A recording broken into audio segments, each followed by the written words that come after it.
for the Pledge of Allegiance. I pledge allegiance To the flag of the United States of America and to the republic for which it stands, one nation, under God, indivisible, with liberty and justice for all. So you're willing to break the law?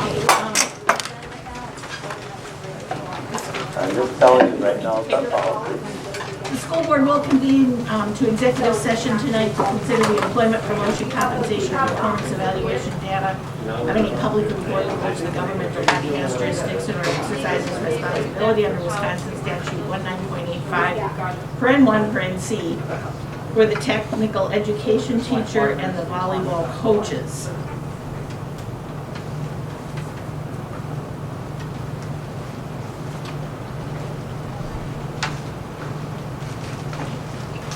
They're going to stay for 5 minutes. Are they speaking? Are you going to have multiple speakers or one speaker? We have 3 minutes per person, and if it's the same, one they'll be speaker. really Okay. short. Okay. Well, we got to do a pledge and stuff. 3 minutes per person. We ask that the people, it's 3 minutes per person, and we ask that multiple people not repeat the same point. We're going to keep it real simple. So we are ready for guest comments. If you'll identify yourself and Okay. tell us who you are. Sure. You guys, Wait. Can we wait Come on for in. these people, please?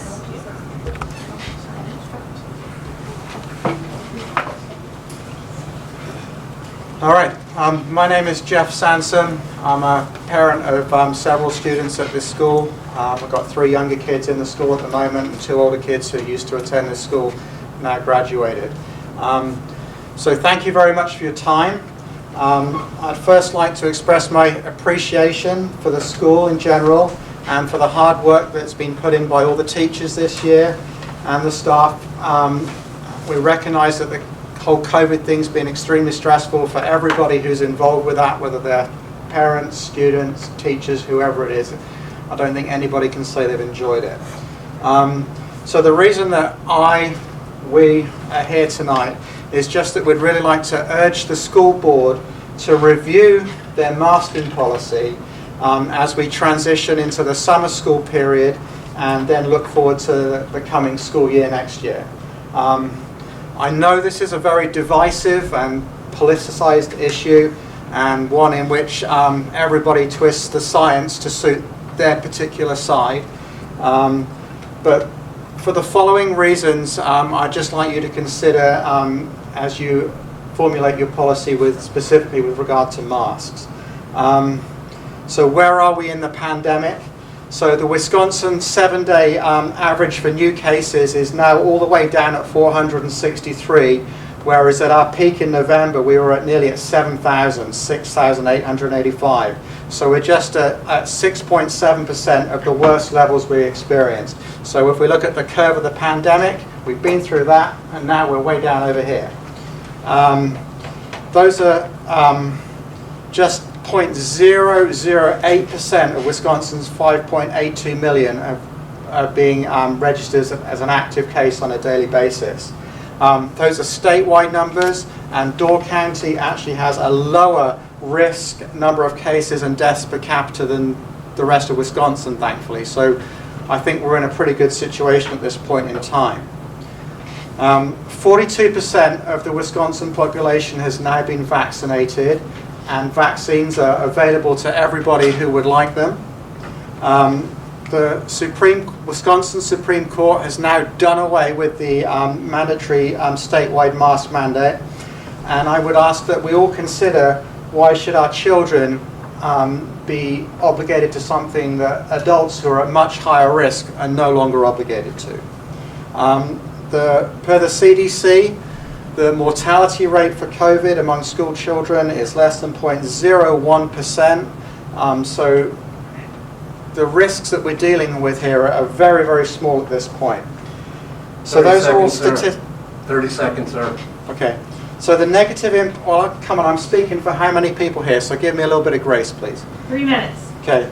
The negative impacts of masking and online schooling and the reduced social interaction seem to me to have outweighed the benefits that we've achieved for school children. And this is going to become increasingly true as the pandemic continues to subside and if we continue to mask.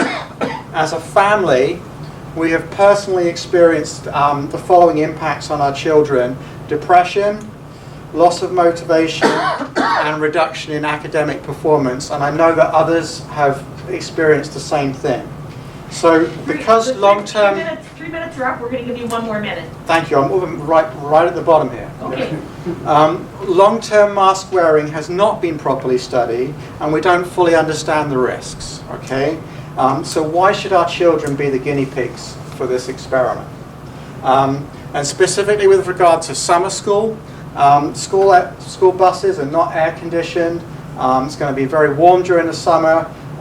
We think it would be great if kids didn't have to wear their masks on those buses. So given all of the above, I think it would be very reasonable and in line with the pioneer spirit if the school board was to grant parents the freedom of choice. If people want to wear a mask, that's great. If they don't, I don't feel that they should have to do so. Okay, so thank you very much for listening. Really appreciate it. And we do appreciate all the work you do. We're not here to bash you. We know it's a difficult decision. We just ask that you would consider what we have to say. Is there anyone else to speak? Anyone else want to add anything? We are going to have this later on our agenda tonight, Mm-hmm. and we'll make a decision, but realize that that's in flux depending on what happens. No, and let's say you decide to make it optional now, and then in 6 months' time, COVID comes roaring back. Well, you do then what you've got to do, but you can only work with the facts and the situation that's available to you right now. We are taking it up on our agenda later tonight, so Okay. thank you for your information. Thank you. Thank you, guys. We really appreciate it. And ladies, thank you very much. Good night. Good night. All right. Are there any items anybody wishes removed from the consent agenda? Pardon? Do you want to change the agenda order so these people can hear our discussion? They already left. Already left. They already gone. Mr. Barrett can catch them. Can we catch those people and tell them to come back? Okay, does someone want to move to, I move to move adjust, that item up I where it move is? to pull the masking discussion to the top of the agenda. That's right. Second. Any questions or discussion? That's G. All in favor, say aye. Opposed, motion carried. So we'll let Mr. Lukey pass his information out and see if they want to come back. Thank you, sir.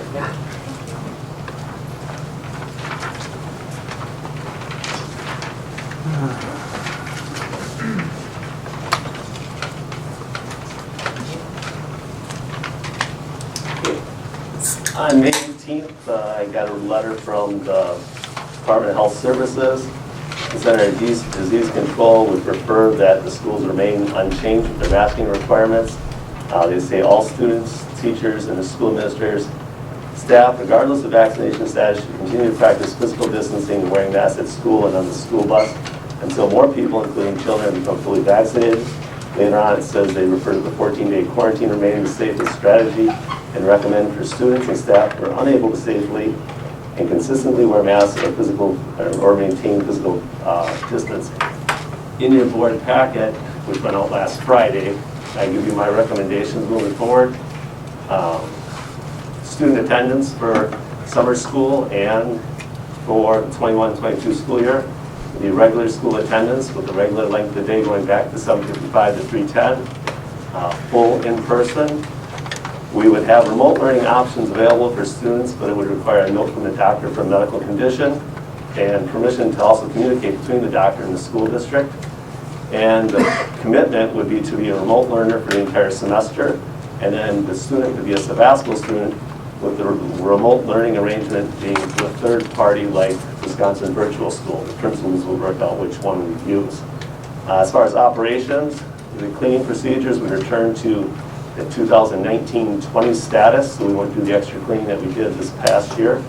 Food services would return to 19-20 status, All breakfasts and lunches for 21-22 should be noted are still free for everybody. And by returning to normal, it means everyone will eat in the cafeteria. And then for COVID precautions, masking would be optional. Contact tracing would be only if required by the state or the county.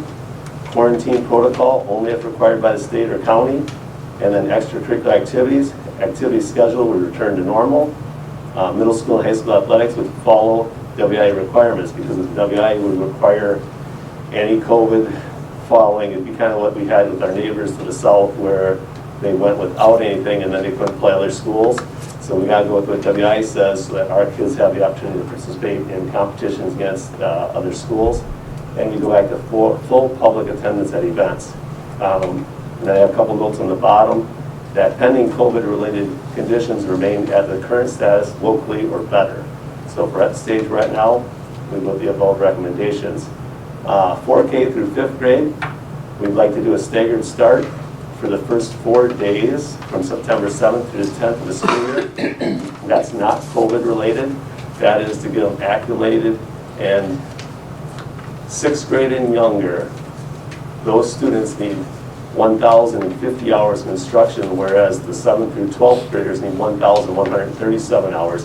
We split it at 5th grade because 6th grade goes to our middle school concept. And we feel, Mr. Hiltz especially and his staff feel that the 4K through 5th grade students, if they had those first 4 days, September 7th through the 10th, where it's every other day, those kids could get in a routine. They're going to be a new setting, just get better routines and move forward. It works like this year. So that's the administrative recommendation. It's not what the CDC says, but I think this is best for Sevastopol. So discussion, I concur. questions? I think wearing masks is like wearing a petri dish. Really, it really is. It's hot, it's dark, it's full of germs. And that's what a petri dish is. So you want to grow stuff, wear a mask. And I just say that. No, I agree. I agree with the statistics. That's what I looked up to. So, Well, we keep it optional so that if we can keep it from coming out of your mouth, we can keep it from going in. Yeah. I'm a bit confused on that, because now what you just handed us from Mhm. the State Department of Health Services says all teachers, staff, and students should continue doing that. That's a recommendation, not a requirement. And so I'm saying if the state or the county doesn't require it, a recommendation, if we wait for them to make a recommendation that we do not mask, we will be waiting for a long time. And I think if the students and the parents have the option to wear the mask, you can protect yourself from things coming in your mouth as much as coming out. And I'd like this to go into effect starting Monday, May 24th. Mr. Hiltz, did you need to expound on the staggered start? The only thing I'd like to share is, there aren't a lot of silver linings to the COVID situation, but the one thing that consistently my staff said was the start of this year was just awesome, with the ability to work with half the kids to really get across what the expectations were in the classroom. If you recall, then we went after 2 weeks to that 100% everybody back for a couple of weeks. And they said to pull those two groups together where everybody knew what the rules and expectations were, it was really night and day difference even compared to the year prior when we didn't have COVID. So that was something that they really encouraged, if I could bring that forward. I thought your staggered start was just to get the kids acquainted with the new building. That'd be part of it with those. I mean, they're going to be like, duh. That'd be a part, but That too, but there's, all new classroom, new rules, new expectations, those kind of things. Obviously, the new building would be another piece, but, it's something that the teachers really found beneficial this year. Other, I would say too that, most people, certainly the age group of now 12 to 16, they probably, haven't had as much time, obviously, for vaccination process, but most people, age 16 and older, in my opinion, have had ample time to go through the vaccination process. If they make that choice not to, and I've heard so many, I'm just amazed at some of the information and everything that's going on right now. But science, and I've been a person of science all my life, science dictates that, we rely on vaccination programs to eventually help eradicate diseases. And whether it's, polio or smallpox or whatever, we rely on these vaccination programs. And if you make the choice not to, then you put yourself into a situation that you've chosen. And I just think, the vaccination program is working. And I hope, right now, we have a medical officer at the clinic, at the hospital, pleading with people to participate, and I don't know what else you can do. So I certainly would agree with what you're saying, this policy. Thank you. Anyone else? If there isn't anything, then we'll look for a motion to accept those guidelines for educational model for summer school. Move to approve the education model for summer of 2021 and 2021-22 school year as presented. Second. Further questions or discussion? All in favor say aye. Aye. Opposed? Motion carried.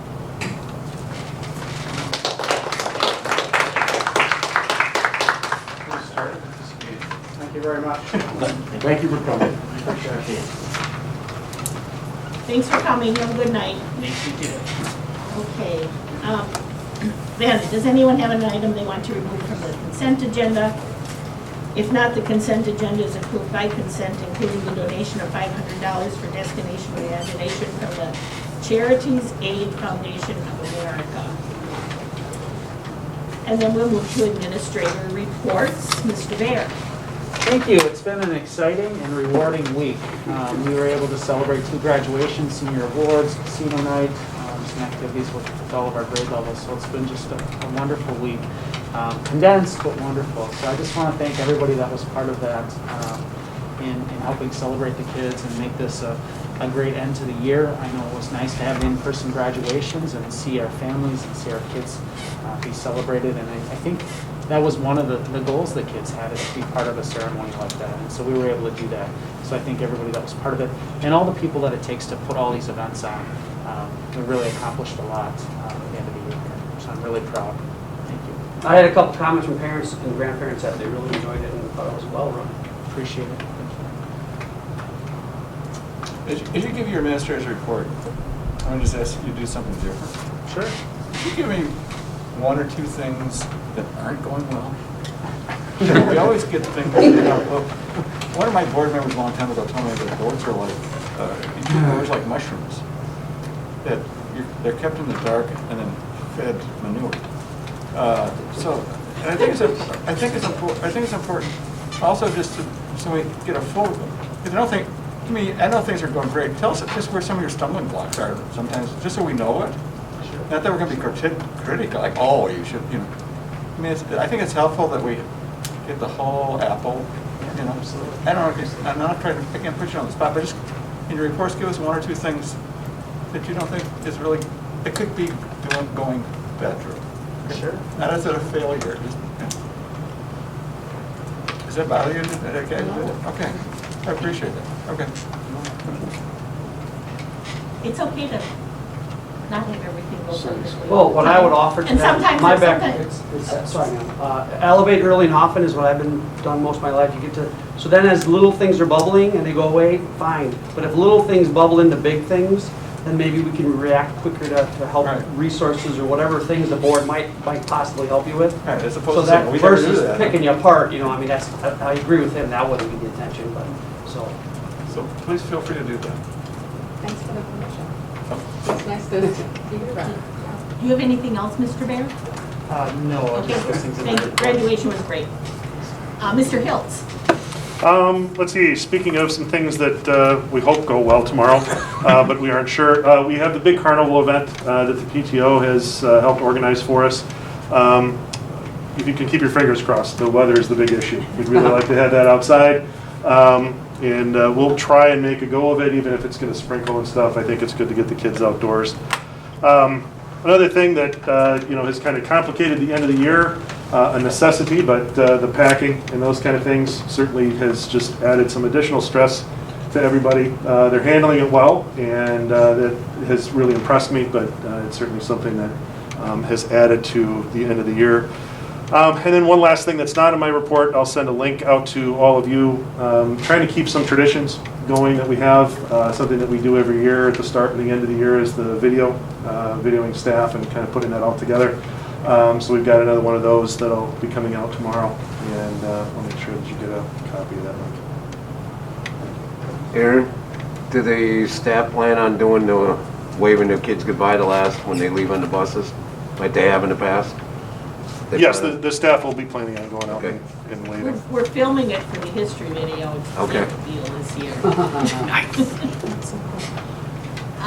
Any questions for Mr. Hiltz? Hearing none, we'll move to Ms. Marbach. I don't really have any additions, but to speaking with what Jerry had said too, I hope to speak, I'm going to speak at the very end where there are some things that that can improve. So special education needs some support, and I look forward to telling you all about that and hopefully gaining your support to make some differences for next year. Questions for Melissa?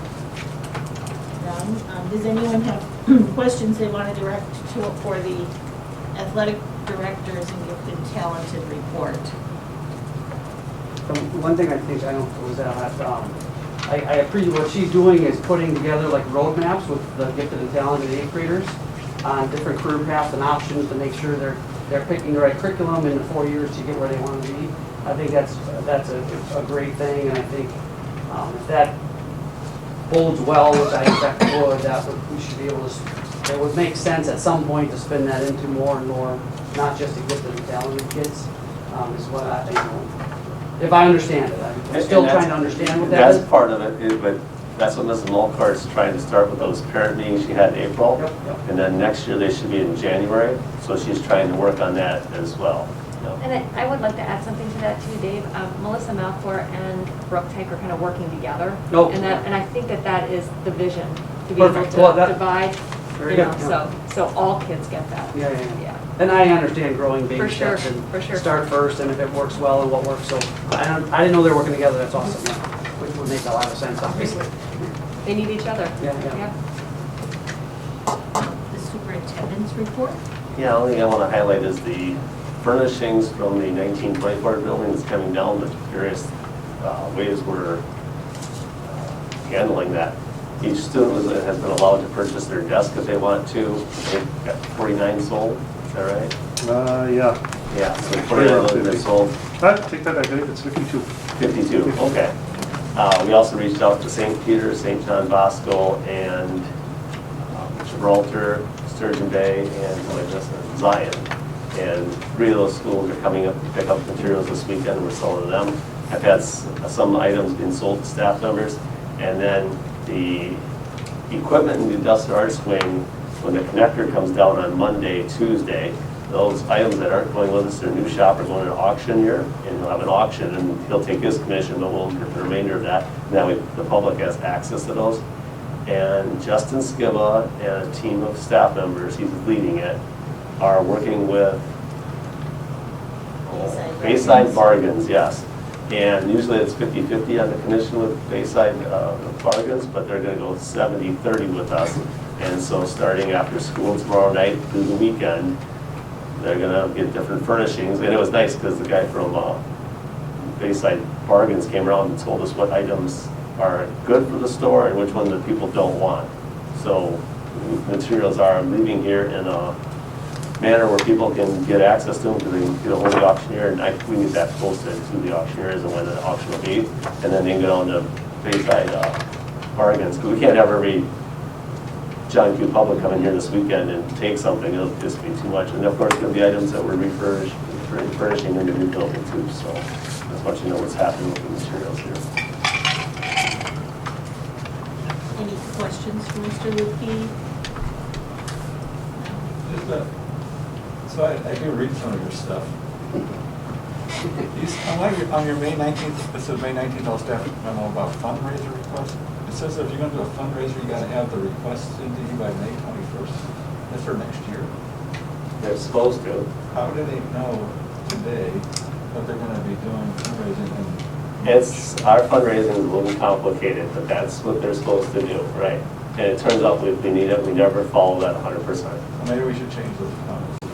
Okay. Policy number 58 dash, whatever. Well, right now, you're going to get our document for fundraising. You'll love it because it's about 15, 16 pages long, and it was approved in April of 2017. So it's a cumbersome document, and you're right. And sometimes it's funny because we might not know who a coach for a spring sport is this spring yet, and so how are they supposed to fundraise? So it's a little odd. So then I've been using them as administrative authority and signing off on them. Anything else? We're coming up on summer where we're supposed to have a kind of a midterm, mid-year meeting with the superintendent regarding his evaluation. And we've had this document for about 10 years, and we always comment, we don't like the document, it's cumbersome, we don't know what to do, you know, we don't have a better way. So I went out researching a little bit, and I did find a platform by Wisconsin Association of School Boards. I don't know if it's been out there a while or if it's new. I'm going to send you all a video that it's about 10 minutes. You don't have to watch the video, turn it on in your car and listen to it. It's about that platform and how it works, and it makes a whole lot of sense. It was developed by Dan Murad, who I understand was a quite successful superintendent, was superintendent of the year one year when he was maybe in Green Bay. I worked for Dan. And so it's a 3-year program. So you keep going on it. It is $600 for the 3 years, but there's a 2-hour training for board members. It just makes a lot of sense. Please listen to the video. I will gather some more information on it, and then we can talk about it maybe in June if we want to change our evaluation process to that platform. This is something new that WASB has just come out with, and there are a number of districts that I've talked with around the state who are using this, and they're very happy with it. So that'll be coming too. And that is all I have. Committee reports. Communication met on May 3rd. Work that we like to report. I wasn't there. I missed that. Well, I'll But I can tell you my homework. what we did was we reviewed the last issue and identified all of the topics and articles for the spring issue, which I think comes out here at the end of May. And also had a little discussion again about trophy and recognition placement as we move over to the new building, so that'll be an ongoing discussion. But Mr. Warwick has something to report on communication-wise. At one of the previous meetings, we've been discussing the last couple of meetings about doing something in the rules. They got like a half-page ad or something like that. And it really is a letter from the board of directors, from us, to the community, thanking the whole staff here for all their hard work this past year dealing with COVID and various models we had of all day, no day, part days, inside out, all that stuff. The ongoing change in the end, they did a superb job in taking care of the students and meeting their goals. And so it's going to, the way I intended it is that it will then have our names at the bottom of this thing, but hopefully, I don't know, they're going to lay it out. I wrote it, had to have it by a certain date, and I did actually got it on time. And then they were going to modify it and edit it. I can't imagine them editing anything, but no, first of all, we got at least in the right terms that I'm used to, like directors of maintenance and stuff, maintenance, they're like, they would just come for that. So they correct over that. So that'll hopefully come out this summer sometime.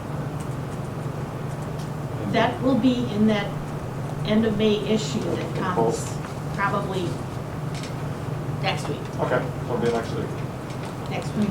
The other thing we're talking about, we haven't taken full action on, but I think we really need, is when, again, in the pulse, because it seems like the pulse is becoming the best way to communicate to people in the community, is to have a full-page ad, now I don't know, it's probably pricey, but we're going to full is a full-page ad where it is signatures, and the kids, I was reminded, are going to have to learn how to do scripture. But that, one of the people on the committee said that's not so bad, you know. Is signatures of all the students, and it's captioned, thanking the taxpayers of the Sevastopol School District for the great building that they are now starting up that school year. And you sign it with all the kids' names. You know. And I think that would be the right thing to do, and would resonate in the community. You know, the taxpayers are footing the bill, seeing all the kids sign them and saying thank you very much for the increase in the taxes on your home, for us being able to have this great building. I don't know the layout could be, you know, I don't know whatever, but I think we'd have, if we could get all the kids to sign it, it would be pretty.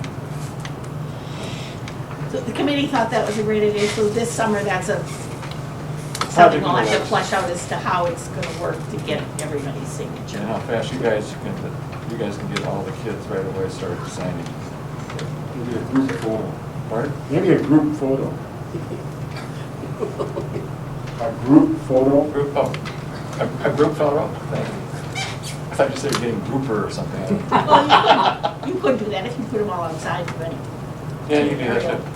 I just thought, one thing with it, if you put their names, then you can see their names and grandmas can see their grandkid's name and all that stuff. Or you can do it a group photo with the names all over the place too, I don't know, it's not that many, but anyway, something from the kids to the community saying thank you. Okay, I think that's about it for communications, so this summer we'll be working more on newspaper and displays. Property, building, and security. I don't know that we've really met other than over the. Last night? Well, that, yeah, I guess your athletic committee is different than property, buildings, and grounds, so. Right. Well, I mean, I guess the only update for, and I actually missed 2 meetings ago, but Okay. the phase 1 is solidifying, and the budget came in under our targets. Is that my understanding of Correct. phase 1? So we're moving forward on that. Last night meeting was crafting of phase 2, kind of the rest of the stuff to finish where we think we'd like to be and be a good facility. And the only thing I would offer there is a shout out to the coaches have continued to be great in defining what they need, what makes sense, pairing budget within reason.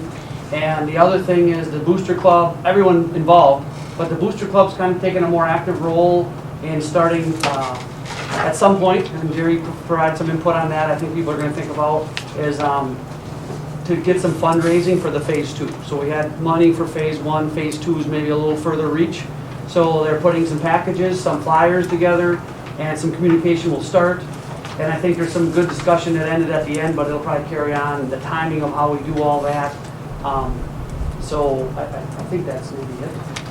And the next meeting is June 2nd, where I think they'll work more on phase very 2. good. Yeah, that's the next meeting for that. Athletic committee? People are report on last night's meeting. So I think. and last night was actually one of our larger athletic meetings we probably ever had. So of course, Keith was there, and me and Brooke, Kyle was able to support. But we had much of the booster club that's been around and functioning for a long time. We had much of this Mighty Pioneer group showed up. So I mean, we had this whole circle full. I don't know. I didn't take numbers. I'm sorry, but so I think there was a lot of good discussion. I guess a couple things, I'll say it this way. The Mighty Pioneer is a growing group and everyone's trying to figure out what they are. And I think at the end of the day, there was some agreements that there's some working together and it's a right fit. I think some things I would offer for keeping the school interest. I mean, if we talk about mental health and we talk about equity committee and where that's going to go and look at things like this, I think if either of those groups said, hey, what if we had a program that this summer could touch 50% of our elementary kids and get them active? And we have coaches actively right now pursuing families of the underserved to get involved. That group, that same package we're talking about has already set up an organization with the Mike K Foundation so that people can't afford it, they will get their entry fees covered. So, and that's what the Mighty Pioneers are doing, and that's what they've been doing for, well, in fact, I kind of found this out, I know Lisa was on the founding board members, right? So was that 3 years ago they started or something like that? I know they've been, for full disclosure, my wife's one of the board members, but my kid's aging out of that group. So there's at least 11, but various others. So, and the other discussion that was a little more fun and exciting, but it's a good news is there was obviously outside of a school ball game, if there's beer sales, you make more money. Well, that is a fact. I mean, you sell beer, you will make more money. But Kyle helped us understand there's a state statute. I mean, I think in fairness, not everyone in the community knew that there's actually a state statute. I think everybody understood.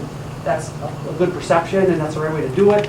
I think some of the people that were starting up the group kind of were modeling other groups, and there's a lot of other groups that appear to do that, but in fairness, we don't know exactly the dynamics and the physics and who owns their land they're on and stuff. So I thought it was a very passionate discussion by everybody, because I like to remind everybody and here, and these are all volunteers helping our kids, and they're putting a lot of time in. So I think, I'll go back, Cindy was the first to mention it, Lisa brought it up, and we've done it for the town board. I think there's some discussion about maybe an MOU or something like that should be developed. Probably not next week, but at some time put some understanding together so that we keep working together. And then honestly, I think there's way, if there's a way, and that's why I mentioned the committees, right? The mental health, because we know if you keep kids active, their mental health state will be better. Most likely they'll do better in school. And if we're reaching out to the underserved communities and getting them involved for sports selfish reasons, to grow our participation in high school, because actually many of our varsity coaches are already involved. And just to loop back to that, you know, Kyle and the new admin AD that we hired a while back, so Brooke, that was the challenge. Hey, varsity coaches, we'd like you to help and be involved in the youth programs so there's constant structure.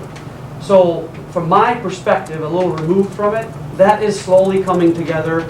Some bumps in the road about expectations and beer sales, that was a bad thing, but everyone's on the same page now.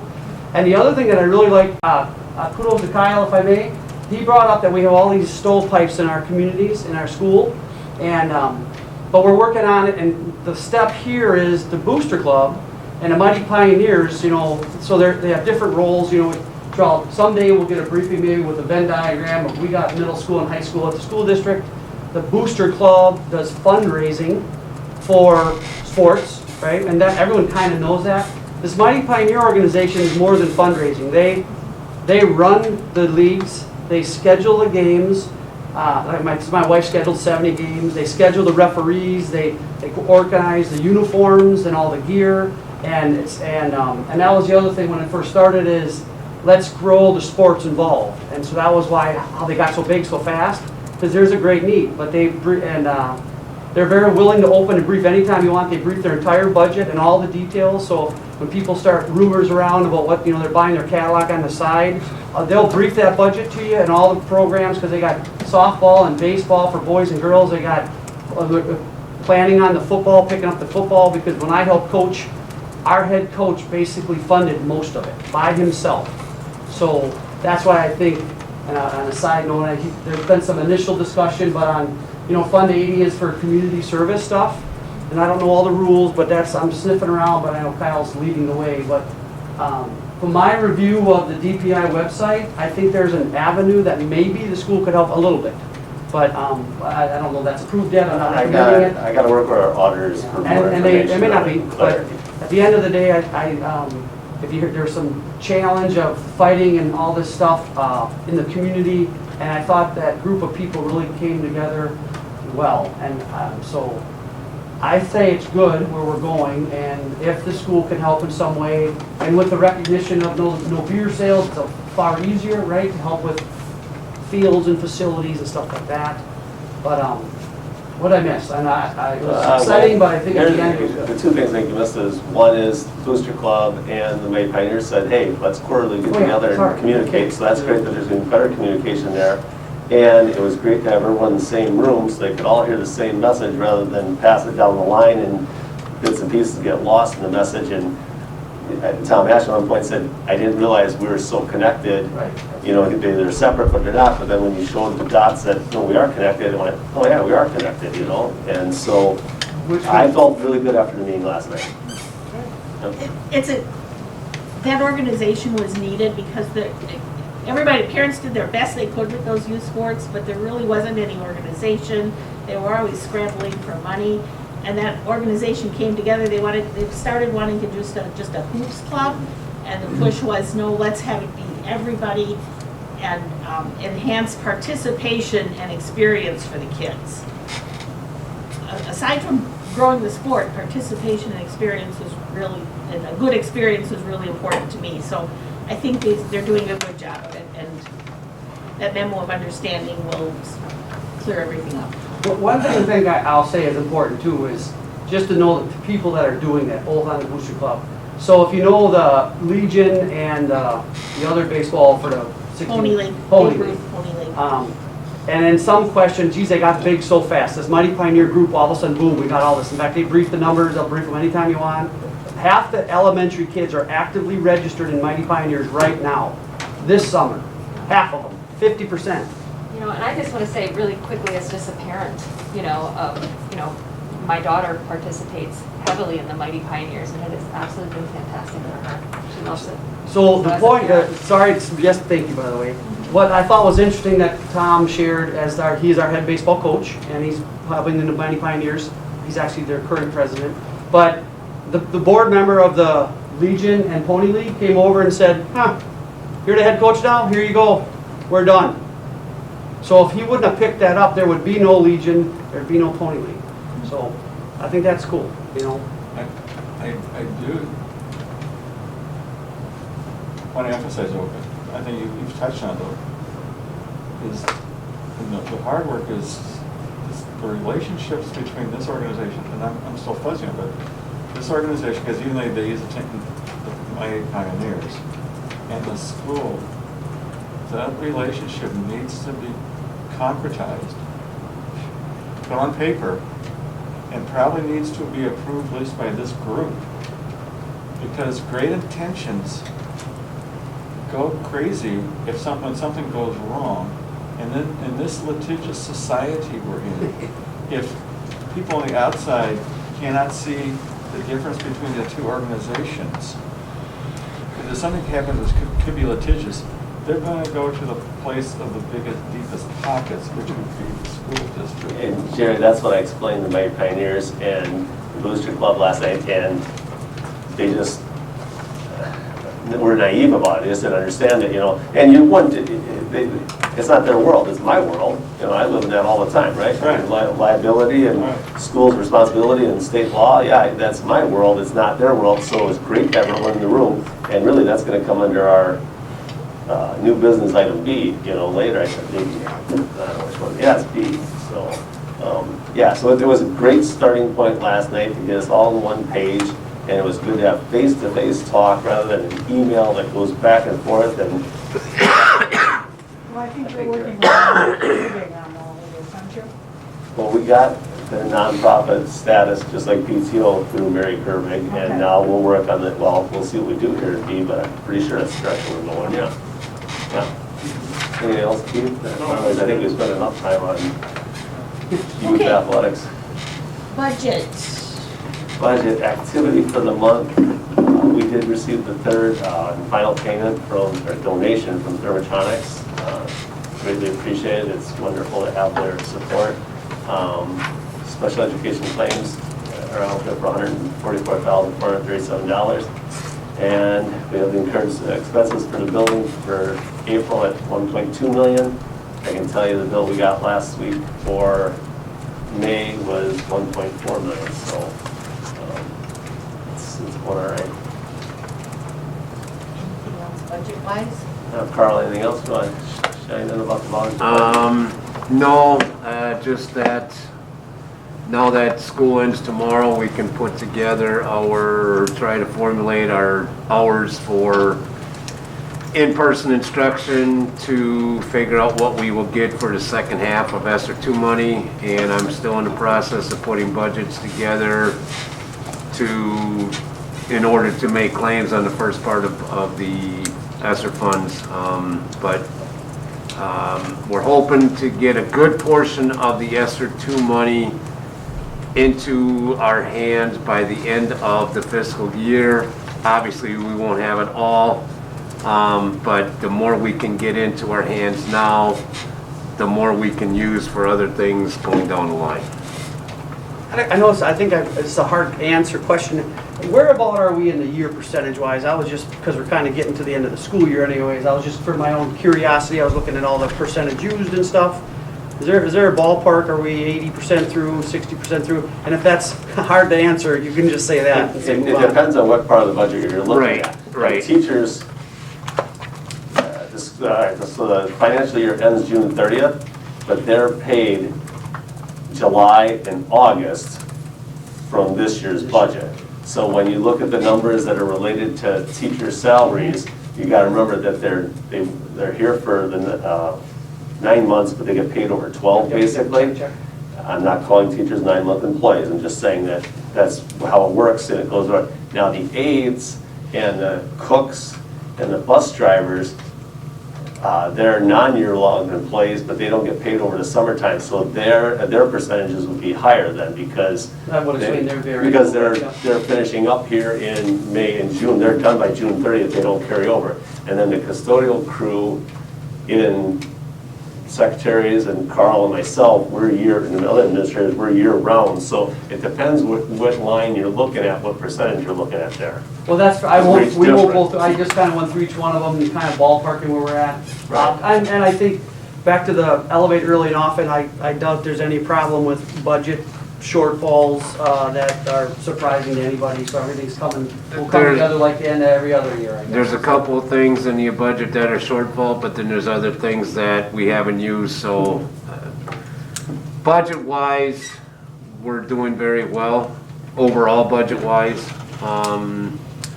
Few things that need to be cleaned up for next year, and I will put that on my shoulders that some things fell through the cracks last year. I know where they are and I know how to fix them. Good, awesome, thank you. And Carl, I also met with Baird, I don't remember what day it was. About a week and a half ago. I don't know, it was the last couple of weeks we met with Baird about the future forecasting as well, so. Thanks. Carl, do you feel confident that you've been able to capture all of the COVID expenses? Yes, Gene has done a fine, whenever budgets or whenever expenses came in and we kind of because a lot of it came through from Rock, and we asked him, when you get the items that we know are for 100% for COVID, let us know what they are, so we have a running spreadsheet. And then also, part of the things that I'm going to use for the ESSER 2 funds, the additional amount that we had for the nurse, the additional amount that we had for the aides from taking them from part-time to full-time. So yeah, I do believe we have a very good handle on what we've spent. Obviously not everything, because there's things that you buy for one thing and it ends up going for another, or vice versa. But I think we have a very good handle of what we've spent for COVID this year. For example, like hand sanitizer was a new expense. Soap wasn't, but we went through more soap this year than ever before, and paper towel, So those weren't, soap and paper towels were not, they were related to COVID because kids were doing a better job washing their hands, but they should have always been doing that. But we didn't claim that, but the hand sanitizer, we said, yeah, that's specific to it, or the plastic shields, that's specific to COVID. Stephen, for technology, we got more devices, and that was, and the first time around, we couldn't claim some of those because technology wasn't allowed with the road to recovery money, and the hotspots we got. So Gene kept a list of going on there, but not everything got claimed because of items that you would normally expend. Casey had some items in the kitchen when he had the shell containers for serving lunches and stuff, and he had to buy a couple more bags for delivering food and stuff, so there's stuff in different departments for that. Is this an option, and do we even have it? I mean, if we had numbers, I mean, we don't track this level, if we had numbers of hand soap and paper towel for the last 3 years, and we could quickly validate that it went up 50%, why wouldn't You that? could. No, if you don't have those numbers, and No, it's it's not hard worth because investment Rock puts time. together an order of supplies like that, you know, and when people are spraying the lockers and we're buying more cleaner, well, you know, so Yeah. All right, it'd be It a lot of ain't work worth to the track investment. those little things like that, right? It's easier to track, hey, you bought 30 hot Yeah, spots, right. you know. No, I agree, thank you. Facilities. Existing building.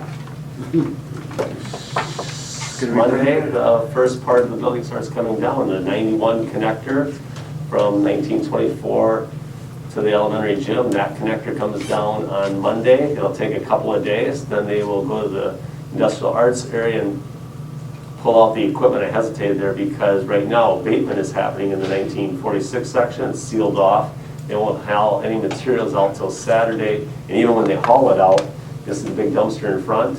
Well, when they haul it down the hall, they put it in a different container and it's fully sealed when they go down. So even if someone's in the building, you're okay. But they have that hallway sealed off right now. And as soon as the abatement's done, they'll do an air quality test. If it passes, then we can have occupancy of that and remove the materials out of there, furnishings that we want. And then demolition will continue with tear down the 1946 section. The abatement crew will go to third floor probably on Tuesday. So that means Monday, everything has to come off the third floor that we're keeping. And then they'll seal off third floor and start the abatement on third floor. We're in pretty good shape then because second floor doesn't have much abatement.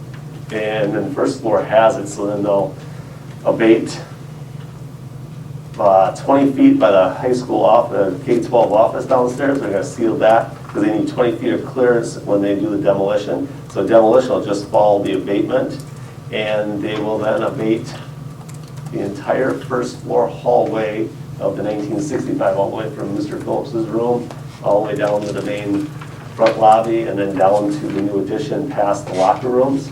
All that flooring is, what they call hot, so that'll get all removed.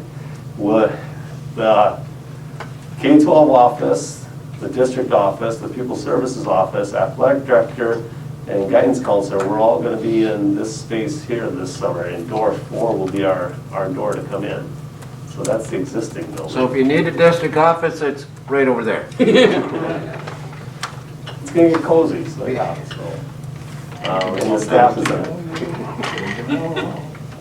has done a fantastic job moving and shaking through all this. I mean, it's really been When are something. they eating the handrails off? I don't want them to forget that. Oh, they won't forget. They can't. Myron can't forget it. No, we've talked about it. There's no way they're going to forget them. There's No no- handrails, okay. No, they'll probably do. I would think they would do that. I think it's on the schedule for next week.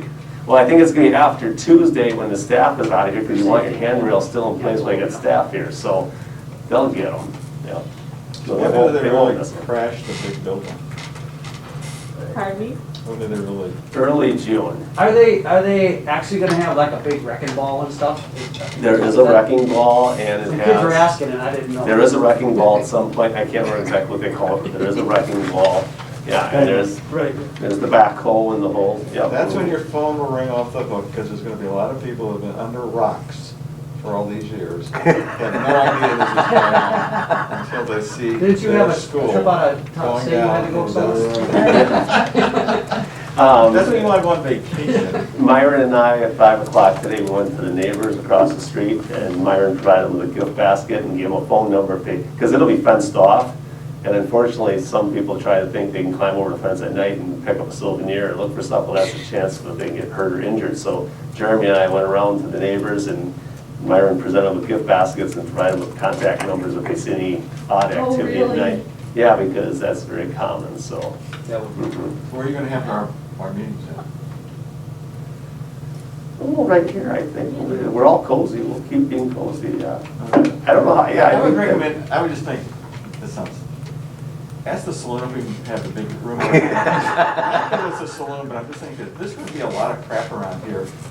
You're not gonna want the people that are not here all the time coming in here, stumbling over something. It may be best for us to meet off-site for a few weeks until. Okay, let me see. I'm not saying go to the saloon or some off. Well, the town hall is right. Here we go to the town hall. Okay, let me see what I can. For a fee, I'm certain they'll charge us a fee for that, but, Well, I'm sure in our agreement, we have an agreement, but let's not.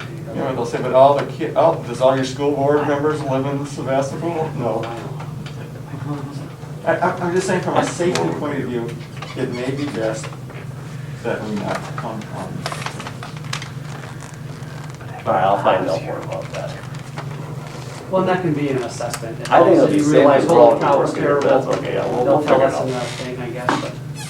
I think our next meeting is June 17th, so I'll figure it out. Cancel the summer meeting. Location. I've been there, done that, and you may want to. Because we might, if we're parking over here and coming in this door, that might be quiet. That's gonna be crazy. We'll let them. At 7 o'clock at night. Good, yeah, that's a good one. Yeah. I mean, I think if the town hall would let us meet over there.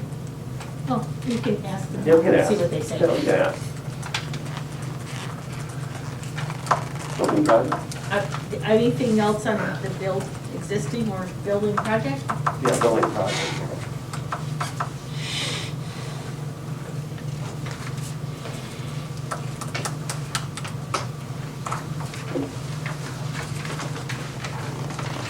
Kind of a good suggestion, because people will have their work laid out.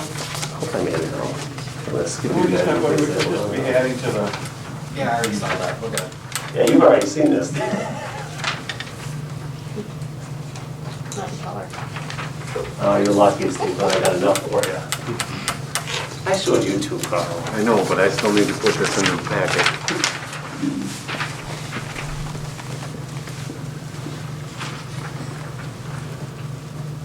Still on the, I'll call it the Sevastopol contingency allowance review. The original project had $1 million in contingency allocated to date so far has been $710,445. We have 5 buckets of money that Myron is leaving an allowance for. The first one, if it's $58,513, that's got to be a pretty solid number because they don't come up with an estimate like that. But the other 4 are round numbers, so they're pretty much estimates. Myron's been fantastic at keeping a cushion there, a safe cushion. So the projected remaining contingency is $151,042.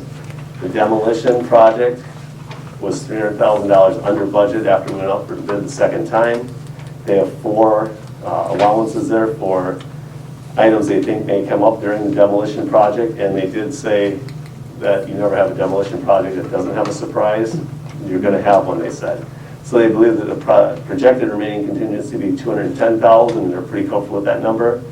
Bedrock allowance, that was for digging the new building.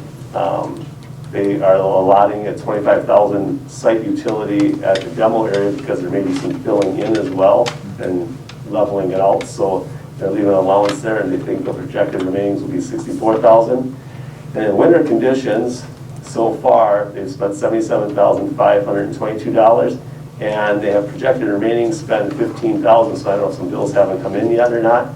And so they have a projected remaining allowance of $107,478. And then utility relocation allowance of $25,000. They're projecting to have $10,000 with the demo, and that leave an allowance of $15,000 for a total of $547,520. We could turn the page over. You see that's under the over for construction from Myron. The next is design from Bray. There's nothing. Asbestos, we have $250,000 set aside for asbestos removal. Myron estimates we have $93,312 to the left in that allowance upon finish. FFE is furnitures and equipment for the building with technology and tech ed equipment. $136,170 is still in there for a total of $777,002. Our interest on the $25 million that we had in the bank was $618,000. Fund 46 has $621,000. And those are round numbers, they're a little bit lower, it's a couple thousand more than that at this point. But a total of $2,016,002.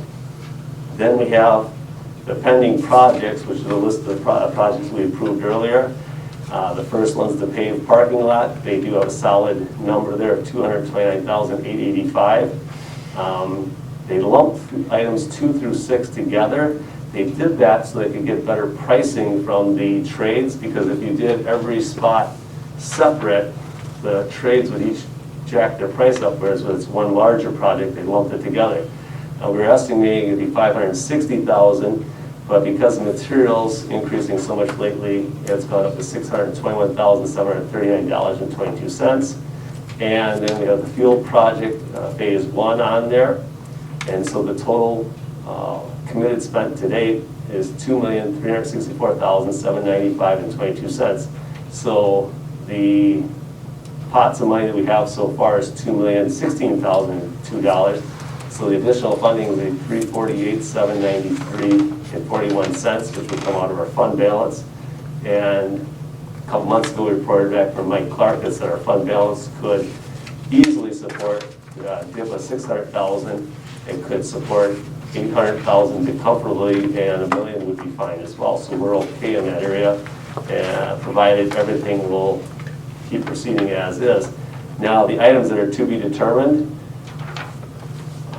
John Murphy, Myron had some switchover, but Michael Schmidt had been our numbers guy from Myron. He moved to a different company, so now we got one of their vice presidents working on it, John Murphy. He said estimated about $50,000 in that area for the 6 items that are to be determined. So we're talking about $400,000, which is going to get us all the above projects done. So we're moving forward. Things are good. One problem I have is the lead time on some of the raw material, or some of the materials. Rubber flooring is a real problem. So I can't remember the kind of rubber, Nora is the rubber flooring we're getting in the new addition. Bray would like to continue with that, but that's 12 weeks out, so we may have the hallways not done at that time, but today they were looking at I can't remember the name, it's another kind of flooring, and Myron was asking Bray if that was an acceptable switch, and I don't know the difference between the 2 products, so they're discussing that. They got to make a decision by tomorrow, because if they keep waiting, that 12 weeks, well, it becomes the 13th week because you didn't make a decision, plus the 12 weeks could be 13 or 14 weeks by you make that decision. So I told them tomorrow, if they don't have an agreement with Bray on to switch to the other project, to stick with Nora flooring and just get going, and we'll live with what we have and they'll install it later. So that's a little glitch, but raw materials are Hard to get. unbelievable at this point. I guess we so. should thank our lucky stars who started this project when we did. Yes. Because Well, up to now, or we would be over budget before we even put the shovel in. If you could See, that's even why you get don't want to material. wait another year. No, I'm kidding, I'm sorry. We're not talking about that right now. I was But kidding. you do remember in the CPAC, when we had that meeting and we said, let's go in November, and then some people said, let's go in April, and That's a good point. Myron said, if you wait 6 months, from November to April, it's gonna cost you $1 million. Well, It costs more if than we would that. have waited a couple more years with the spike we've had recently, because I hear the guys on the work site when they complain about buying 2 more sheets of plywood, I'm just thankful that we locked in our prices, you know, two Marches ago, so. So, how's the plan coming with the face room? With the what? The face room? The one- renovation? Yeah, that's in here. Monday, Nate Stark from Bray Architect and Tara Leclerc and I are meeting after our 11 o'clock owner architect instruction, but it's a goal. I mean, it's in there, so it's just, I think there's a couple details that Tara may want to switch things around a little bit. I haven't seen the final drawing on it. Oh, okay. Richard, what room did you say? The Face. Family and Family. consumer education. Oh, I thought you were saying a Economics. faith room, I was gonna say, did they put a Faith. chapel in that? No, face. I don't think we want to go Family and there. consumer education. sorry. That's our face room. If you go past the face room tonight, you'll see all the materials are across the hall in was our quarantine room for this year. Yep, it's been quite a day. So bottom line, How many hundreds of thousands of dollars to the good of this project? That's really good. To the good meaning, Better. the better, you got the cushion of this much money, Under budget? under budget. Well, that would be the first page, right? The first page shows you where it's 547, 520 for the original building. Then what we did was we added on extra projects to Right. take care of that money. Right. So at this point, if the project, we say, okay, what's the original building? It'd be 547,520 would be remaining. Right, and I hate to say this in front of your staff, but at some point in time, if you've got money left, to spend, that's the time you go back and do the nice-to-haves that you can still get and put in, that if you, because once it's open, you'll never go back to it again. I shouldn't say this. Well, Well, that's the second page. And But that's what this page That's what the is. second We- page These we- are the nice-to-haves. These are the Okay. These are the nice to haves, yes. This is, I'm very pleased with where we're at. No, this is, Okay. so I guess. I think there's only, what, If five? you do all the nice-to-haves, you still have money left over. We're dipping in the fund balance a little bit, but we The added that track 348 number at project the under, so. bottom is Yeah. a little pull from fund balance, but we. Right, Okay. but All right, that's, so we're there. yeah, this is great. And you got the This is nice-to-haves good. in it. All right, great. Yeah, this is great news. Yeah. Anything else in facilities? Any other questions on facilities?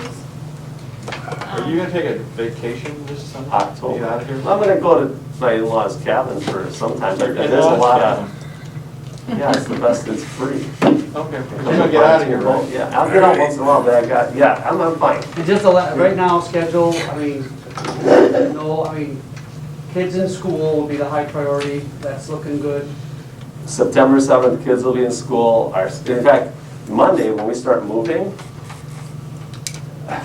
4K, kindergarten, first grade, and then one of the two classrooms for grades 2, 3, 4, and 5, the materials from the classrooms here are going right into those buildings. We can't occupy it, but it can go in there. 1 or 2 of 3 science rooms is ready for materials to go in it. The shop, nothing down that way is, but one art room is. And title room is, and Leonardson's spec ed life skills room is available. The music library got installed this last week, and their office will be able to move in there. I'm missing something. The 2 teacher workrooms will have materials go right in there, so we have areas that stuff is going into. The K-12 office is a unique area because of the number of office spaces. So that's not quite ready yet to go from there. As soon as that'll happen, these 3 will move into there. In fact, I was out there the other day and I kind of thought maybe that Melissa Margraff's office should be the district office because it kind of got 2 nice windows. It's in the corner. It's a penthouse. It's already on paper, it's already on paper. And so general at the high level schedule. We're on. Everything's looking good. We're smoking, yeah. The big thing will be the demo. The hardest part will be for them will be to demo and then start putting that stairwell up to the 2nd floor on the north side because they got to get so many clearance away from the demo and then build up because we need a fire exit for those kids on the 2nd floor there. Maybe they won't get the pavement done in this teacher parking lot. That might be the hardest part, but we'll see how We can still summer. have school without a parking. Oh, we're having school. Yeah. Yeah, we're September 7th, school's starting. We'll have we're rolling. Yeah. Super. I'm sure everybody's very excited. The beginning of the school year is always a fresh start. Think of this fresh start It's a everybody's fresh gonna have, start. and if we do not have to have any masking unless somebody wants to wear it. So, Well, I took 2 fifth graders out there the other day for the school newspaper, and they asked the second guy in charge, will we be in here on time for school? And they said, yeah. And he said, how do you know? And the other worker said, because they're gonna yell at us to get it done. if we're not." Yeah, but the kids really put Chase, he's second in charge out there. They put Chase on the spot and said, are you gonna have this done on time? So, good question. Yeah, that's They asked the best ones. yeah. Anything legislatively, Sue? Yes, there's lots of exciting things going on. I sent a thank you to Representative Kitchens because he has signed on as a co-sponsor for the Fair Aid Coalition motion to lower the high-cost transportation aid threshold to 100% of the statewide average per pupil transportation cost, which would give us significant funding. And there are at least 13 Assembly GOP co-sponsors at this time. Representative Merceau has been working very, very hard, as has the Fair Aid Coalition, and we seem to be getting some good traction with that.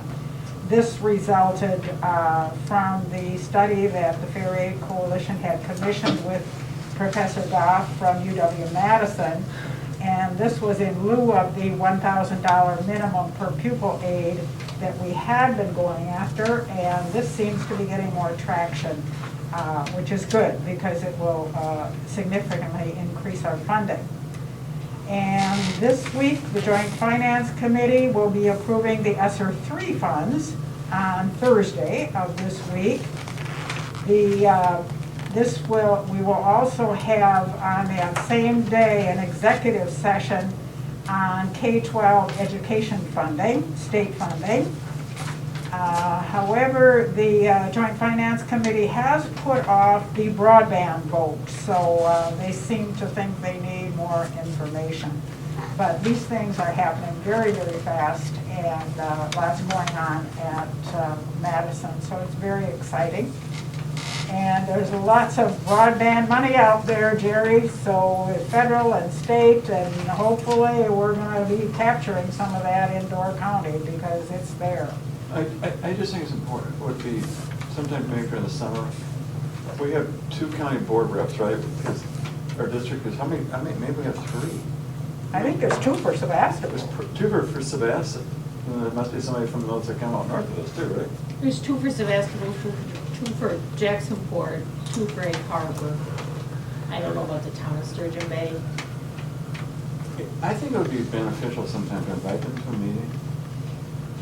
And I realize all this is coming, but the county, I'm sorry, the county has to take the leadership role in this. Yes. It will not be successful with all this funds coming in if everybody's doing their own thing or trying to get consultants to work for these towns. And I don't know where the county is, but I think we need to get the message across to our county reps. Would you go to that board meeting and push for the county to take a leadership role in broadband? They're not going to do it. I've talked to the county board members. Why? Because now the Door County Economic Development Corporation is doing some They're doing some study. study, So- but somebody's So now got, we wait for that. that's fine, but they can put their organization together that when that study's done, it'll be the county that takes the leadership role and runs with it. You can't have the, this is when they founded the country, that 13 counties heading in different directions is not going to work. They have one final line. It's so fragmented. Yes, and nothing will get done. Right. The county needs to say, we're going to take responsibility. Yes, We're going to listen to the towns, and we're going to get the funding. Let them go after the funding for the whole county. Yes. Having every little township go out after it alone will not, it's like building a railroad independently. When the railroad started, every rail company did their own thing. Well, none of the gauges of the tracks were the same, so it never ever was able to mesh together until they did something to get it all together. And I was on that board, I was in that meeting, in that committee with, and we used to whine about that all the time, and the county would always have a deaf ear. There's some politics in the county, not in the elected officials, in the county, offices about this, which we were never able to put together why they are. But if you, as an example, with Wi-Fi, we talk about, I think Door County is the only county in the title, we couldn't find another county in the state of Wisconsin that had zoning rules on Wi-Fi, okay? Only county to do that, which limits the amount of Wi-Fi. Technically, if you put your own Wi-Fi tower in your backyard, you're not allowed to share that with your neighbors. Yeah, but, Jerry, this whole thing that's going on with Starlink right now, and subsidizing, even the governor in his message about broadband. Okay, there's still going to be issues in rural. Yeah, but I think it's going to come down to subsidizing individual consumers with Starlink. And I Okay, think that's not going to help the school. So that means the haves have it and the don't have it. There still needs to be, it is a utility. Yeah, I know. It needs to be organized as a utility. We can't have every John, Dick, and Harry doing their own thing. And it's gonna be, well, it has to be organized, it's gonna be a combination of Starlink, that's whatever comes from the sky, it's gonna be a combination of Wi-Fi on the line of sight stuff, and it's gonna be a combination of fiber optic cables, all that, but that's gotta be coordinated. So that this little neighborhood doesn't do it one way, and you don't do, if you ran the utilities that way, it would be a disaster. Well, you need an architectural view. Right, and somebody in I think what I'm charge. hearing is they aren't interested in doing it, even though I 100% agree with you. How do we I don't think achieve anybody's that? really said to them, why aren't you doing it? No. And saying you're gonna wait for Starlink is a cop-out. It is a networking thing. I mean, it's all. Yeah, involved. it's gotta be, there's gotta be a head of it, it's only can be the county. The county's got the wherewithal to go after the money, not to leave it up to the towns. I mean, I feel, obviously feel really hot about this. But I'm just saying, let We can them, try to get those people here. I called them a couple of months ago. They're busy, COVID can't come, right? And I'm afraid if we get a couple of them here, they're not the people that have the real power on the county board. So, we call the because you county have this administrator. passion and can speak so well about it, would you consider writing a letter on behalf of the school district to the county board asking, I why would do aren't that. you? I would do that, but that's an easy way out too. It takes somebody sitting in a room facing the voters where they get perspiration on their brow and they can't answer the question. And That's how we you- ask them in the letter, we're going to be calling you and asking you to come to our I do that. meeting. I think that, then I think you should call the county administrator. Ask him. I mean, why, we're really way behind. Why did the Wi-Fi company stop doing everything here and go down to Kewanee County? Because Kewanee County said, we want to do this for the county. So we're sitting here going, like this isn't our business. It is, gets me really upset, I'm sorry. Oh, I agree with you. I'll call the county board representatives for Sevastopol again and see if we can get them here this summer, now that masking is optional Yeah, and COVID is down. well, let's start with them. Yeah, now's the time. And we ask them, who do we go to next? So you guys can't do it, who to go to? Okay, That's a good point. I agree. I guess we'll move to old business then. We're not gonna, I'm gonna have goals on here every month just to kind of keep goals in front of us and keep moving forward. We do have that pillar, that we got, the pillar goals that we got in April, which are to identify the academic gaps, to identify social and emotional gaps, and setting a priority to seek ways to provide financial support as needed to best meet goals 1 and 2. And I have a note that maybe in June, the administrative team would come back to us with some information on those 3 items. If my note is wrong on that, you can let me know. The other one was to develop a short and long-range plan to maintain the physical plant. And Mr. Lukey has some ideas on that. Then, the other thing I wanted to look at for a minute today was, in your folder are board goals discussed on April 25th of 2018. And we're going to check some of those out. Build a strategic plan to give the board focus on future and continue to work together as a unit. We used CISA 7 to build that plan. I think the administrative team and staff are using certain parts of that plan in their work now, and will continue to do so. And maybe at a future meeting, we can get an update on the plan, on that plan. Number 2 was the CFAC and the referendum. We accomplished that. Number 3 was to analyze and determine the district's philosophy on weighted grades. And I think we did that, and that has been implemented, so maybe sometime again in the future, we can just get an update on how that's working. The school safety support efforts of the safety committee and the administrative goal, I think that that's been ongoing. Number 5 was AP courses. presentation at a future board meeting on the number of courses offered over the last 5 years, et cetera, and we did have that presentation probably 2 years ago already. So we'll stop there with goals. We'll look at the other ones next time, but some of these have been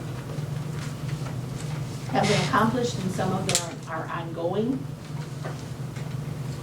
And we just want to keep thinking about moving forward.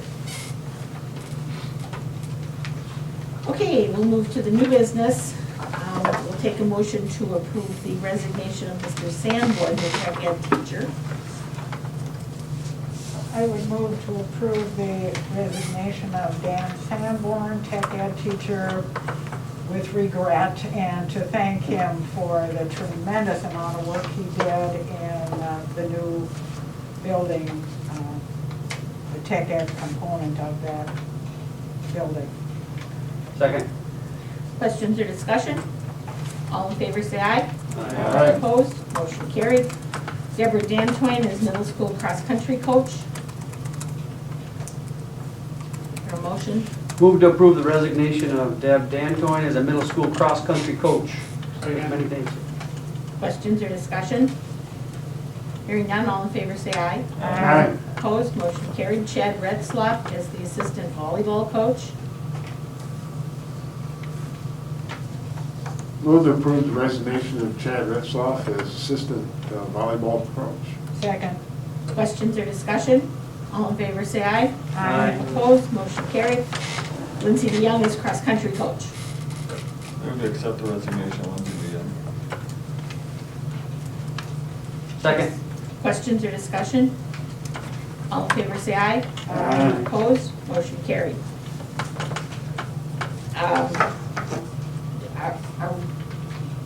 Do you have discussion you want to implement in regard to the Mighty Pioneers?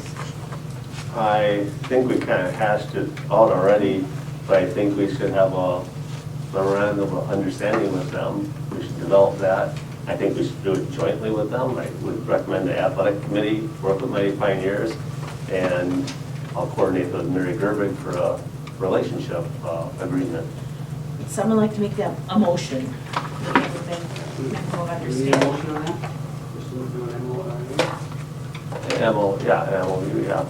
Okay, I moved to develop a memorandum of understanding between the Mighty Pioneers and the school district of Sevastopol. Second. Questions or discussion? That includes be reviewed by legal counsel. Right, that's how we And would. it'll come back here for everyone to review. Right, we would not make one without referring to Mary. Yeah. All in favor say aye. Aye. Opposed? Motion carried. Can we first have a motion to approve the 21-22 student handbook? So moved. Second. Any questions or discussion or My only comments? question is, that doesn't- why, is this normal, the handbooks come to the board? Yeah, that's It's not annually approved done. administration?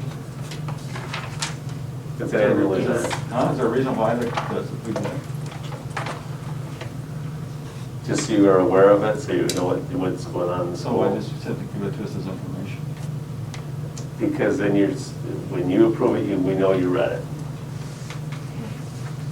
Probably the best, easiest answer. Not really important for this discussion, dumb comment.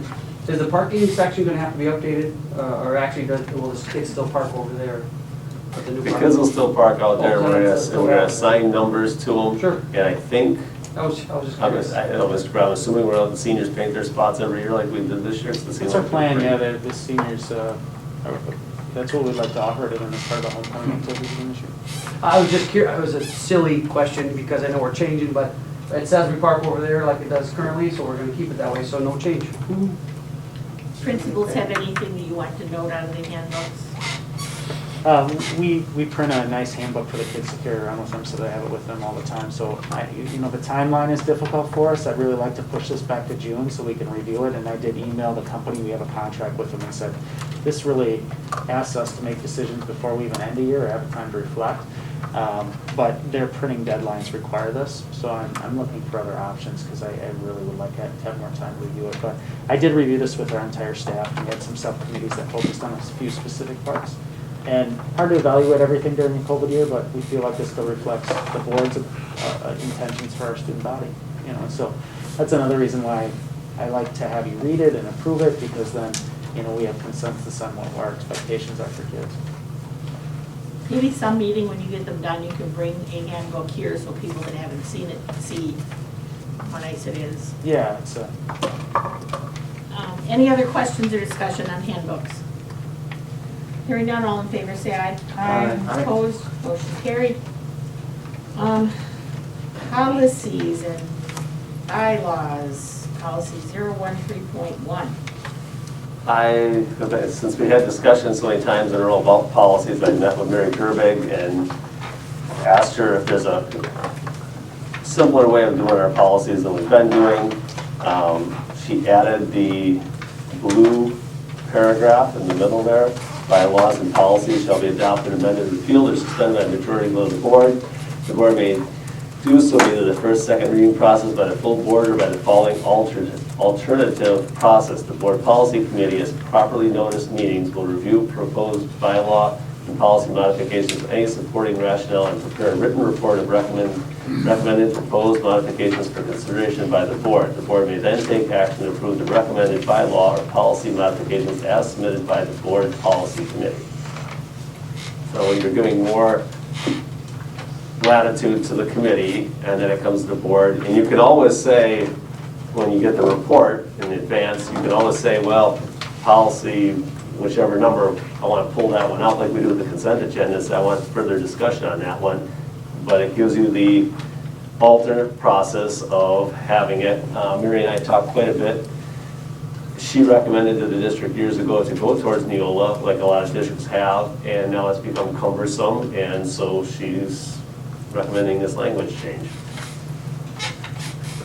And then it's in conjunction with our next item on the agenda, board committee assignments, because right now our policy committee is under organization/ad hoc committees, and we should move it. If you do this, the next step would be to move the ad hoc organizational policy committee up to a full committee on the top portion. And hopefully Sue would still continue. If you want to put someone else on it with her, that'd be great, but you don't have to. But the two pieces are connected to each other. So if we want to implement this change, is this a first reading, second reading? We would still do the second reading next month, right? Right. So Right. this would be a first reading. Right, because we don't have this process yet, so it'd be first and then second and then, right. Does someone have discussion, or would someone like to make a motion to amend policy 01, approve first reading of policy 013.1? I would so move. Second. Questions or discussion? Just a clarification, so the policy committee will review everything. The policies will still be in our packages, but we'll approve them as a bulk approval type of thing, unless there's a specific question like you just explained. You would still get all the policies to read, but the policy committee would write a written report to summarize what's going on in there, right? And so they might say, you know, what a minor change or the reason behind it, whatever, depending on the policies they're presented to, yes. Thank you. Mhm. And that's why when we go to committee, the next step, it may be helpful to have more than one person on that. Sue does a great job with it, but it may become more work for the committee if it's gone that way. Any other questions or discussion? All in favor, say aye. Aye. Opposed, that motion is carried. So, I'll first ask, is there anyone that wants to come off a committee, or do you have an interest in a different committee? Not hearing anything. Dave and Keith, you remain on athletic committee? Would someone with not so much athletic interest be interested in going on that committee just for some diversity? The only, and I don't ask that because I don't think they do a good job, because they've done a lot of good work with the town of Sevastopol. But I thought of this last night when that individual came to our meeting, and the 7 of us that were there, this wasn't a board meeting, it was a committee meeting, were so set on something and thought, this is the way to go. And that person brought it, who hasn't been involved, brought a different look at it, and made at least me think maybe we should go back and look at that. So if someone thinks they'd like to participate in that, let me know. Dick and Dave, you want to stay on buildings and grounds? Jerry, you will stay on communication. Finance committee is the board as a whole. Lunch committee, I don't know if that's been meeting, but that's you, Mr. Dorick. Beginning of the year, didn't we? October, November, I think it was. Negotiations, such as negotiations are, Dave and Dick, you want to stay on there? Personnel is board as a whole, strategic planning is board as a whole, and compensation and benefits, I don't remember the last time that meeting, but it'll stay there. Sue, will you stay with PTO? Yes. Keith and Dave with Booster Club? I don't think I've ever been to a curriculum committee meeting, but I'll stay there. SEF, Sevastopol Education Foundation, David will stay there. Technology, David and Jerry. Staff development, I'll stay there. Planning for 2021 school year, I guess we are done with that committee. We'll make her tomorrow. I guess we're done with that committee, we don't have it anymore. Meet and confer, board members will rotate. So here we are, policy committee. Who would like to be on the policy committee? Jerry? Because they complain about the policy so much, I'll be on. Okay, so we will have Sue, Cindy, and Jerry become our policy committee. Excellent. And then we'll move that up to, And that, rather than ad hoc organization, we'll move it up. and move up under committees. Yep. Municipality liaisons in Carver and Jacksonport, I'll remain that, Dick Sevastopol. I think it's important to go to the towns just a couple of times a year and tell them good things about the school. Yeah, I'll make the point of Especially now with that. Right, the new school getting done, there's some excitement we can share with there them. is. And last year, and I know I shared that everybody's tax rate went, well, in our towns, the tax rate went down last year instead of up. And then the WASB delegate is Sue, and Cindy is the alternate. CISA 7 is Sue, and the legislative liaison is Sue. So if someone thinks of something else they want to join, let me know. I guess maybe we need to have a motion to approve then that structure, I'm sorry. I just was going to suggest that we dismantle the equity committee. I think would be the appropriate spot on the agenda to talk about that, considering it's not listed as an ad hoc or any other committee. Dismantle it? Well, I feel like, is this the appropriate time to have conversation? Well, you know what, about it should be on here. Board committee assignments. Yeah. Yeah. It should be So on we're talking here, about and we committees, can so talk yeah, that's about fine. the You're committee. good. Yeah, go ahead. We're, as you know, we reached out, tried to go to school perceptions to see if we could find a survey that might accomplish what Sevastopol wanted, and that wasn't there. Then we looked at trying to make up our own questions, and that didn't work. And then Sue came with the Search Institute, I think it was, who may very well have a really good survey for us, but we didn't have a lot of information, so what she's going to do is get a date that we can have a webinar with those people sometime toward the end of June, let the committee members know when that is, get more information from them, and then see if that's the route we can go with our survey. I guess I would question if the board is really interested in having an equity committee. I don't feel that there's a lot of enthusiasm for it, and I just wonder if it's an area that we should be putting our effort into now. If it's not something that's relevant or significant here, then maybe we set that aside. Well, and my reason for suggesting that we dismantle it is that when I originally proposed that we develop an equity committee, I thought it was the appropriate time nationally as well as locally to have us have a committee to address the whole issue of equity.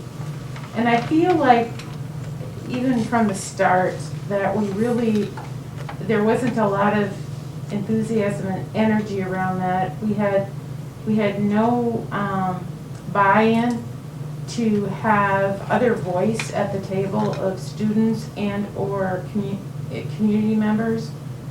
And it just, I guess I just felt like it was somewhat stalemated. And maybe Sevastopol's not ready right now for an equity committee. And I just feel, why would we want, even the whole thing about the survey, I know it took us some time to get the idea of the survey together, but originally that conversation, that was going to be kind of our jump start to the committee.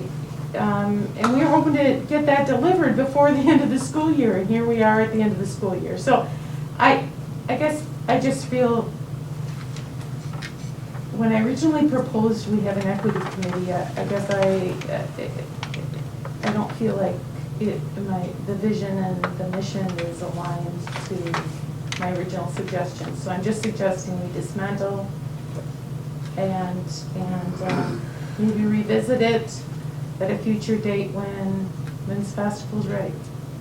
Well, as far as voice at the table, we had these discussions in the meeting, and correct me if I'm wrong, but we felt we needed to know what we were dealing with before we brought other people in, because here were the 5 and 6 of us really not knowing what we were dealing with and what to talk about. So I think the thought was, what would we have those people talk about? We don't know where Sevastopol sits as far as equity. I think there's other components too. I mean, you have a tendency to emphasize racial and ethnic, and you forget about, economic and those inequities that exist. I think our district has. And that's where a diverse group at the table. Yeah.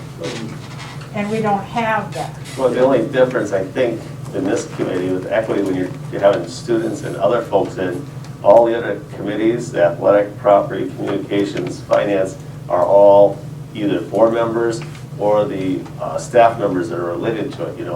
Food is Casey Andrews and Jerry, athletic committee is Brooke Tank, the athletic director. But so equity, when you're going that way, you're saying, okay, we need some students, we need some parents and stuff.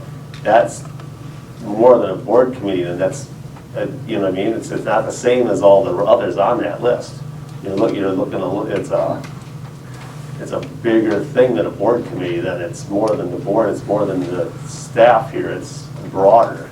And if that's your vision, It's a that's broader different. voice. I Right. get it. I Right, get it. yeah. But how do you know which voices to bring on when you don't know what you're dealing with? We could bring people on and it's like in a survey, you get these one-off answers, but you don't have a pattern. You get a one-off answer, and we saw that it was in the 2019 survey, student survey. There were a couple of one-off answers about equity bullying, but it wasn't a pattern throughout the survey. So I think you have to survey first to see what you're dealing with, and then bring people from those groups where the inequity might be in for the conversation at the table. Because we don't know where the inequities are. So I guess I have a comment, that's right, because I wasn't in that. So I guess where I'm at is, I was looking to learn what this equity is defined as. Because what I would offer as maybe a support of your comment, and I kind of disagree with the not ready statement, and this is why. The theory in public schools and all these policies that we review, and the ELL, and the increasing the ELL needs, and the outreach to communities that we brought in, and we're putting out, the policies that we approve and review, the policies at least say, what we do is different, but maybe, the policies at least say we can't discriminate. We need to treat everyone fairly. The state law, because as we talk law, There's a state law that tells us all kids have to be educated equally, right? They review that at the school board thing.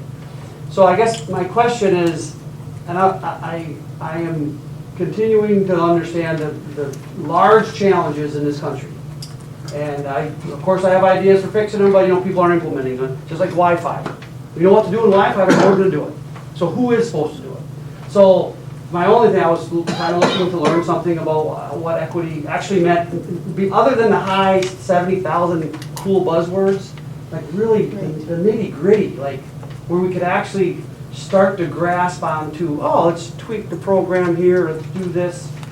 So that's why in one breath, I think I believe we've challenged our staff. I think in many cases they're doing it and trying to address some things. Now, is there room for improvement? Sure. I mean, is there room for, side note, I'd love to get some coaches that are bilingual to help our coaches. I know on the high school soccer team right now, if we had a bilingual coach, it would help our current coach a lot.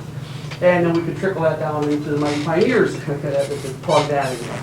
I don't know, and they don't even need to be a coach, but that's some kind of agenda. So I understand if there's, and part of it too, to Kyle, is how do we have the staff and the energy behind it? But I think every community's challenges are different. I think we know some of our challenges. I'm sure I'm oblivious to others. So I don't know. It's a good challenge. I thought I'd learned something from it, but I agree there's no energy behind it. But I wouldn't say we're not ready. I'm not ready to say that, and someone can educate me on it. But we do try hard, I think. Okay, rephrase that. Dave Keck tries hard to be inclusive of a lot of people in the community. And I'm not saying I'm perfect and stuff, and I think a lot of my neighbors do that, but maybe not. I don't know. So that just brought it up. I don't know the answer, but. And I do think if we could get a good survey, this isn't just about, this was all a hot topic last summer because of George Floyd or whatever his name was in Minnesota. This is more, at Sevastopol, I think it's more about economic. It's maybe, I don't know how big this is, but it may be sexual, choice of how they identify sexually, cultural, the different cultural backgrounds we have here. And if we could get a survey to really hear how students are feeling about that, rather than what we perceive, it would be great. Senior, thank you for bringing this topic up. As a 73-year-old male white man, I find the topic really hard. Being brought up in the 60s, I did my own lab. I had the first black school teacher in all of Peoria, Illinois, at a Catholic school in 6th grade. So I got my picture on the cover of Jet magazine. I didn't know what Jet magazine was. And I have, my wife found it. Kind of a celebrity, huh? Yeah, my little group of us white kids standing around a black teacher. Then my high school, we didn't know we really didn't like anything, but 1965, you put it in that perspective. We dedicated our yearbook to Martin Luther King. Now that caused a lot of stir, let me tell you. So, so now I go on the board of NWTC, we're going through the same discussions. We're going to go through a 6-month training program where we start off with the premise that we're all racist. We're white racist. And we talked about, well, how do we get more blacks to join our faculty? And I was one to them. I said, why would any black family want to move to Green Bay, Wisconsin? It's all white. It's cold. The weather's horrible. All you got is to bring Green Bay Packers. Why else would you want to? Why would a black family want to move there?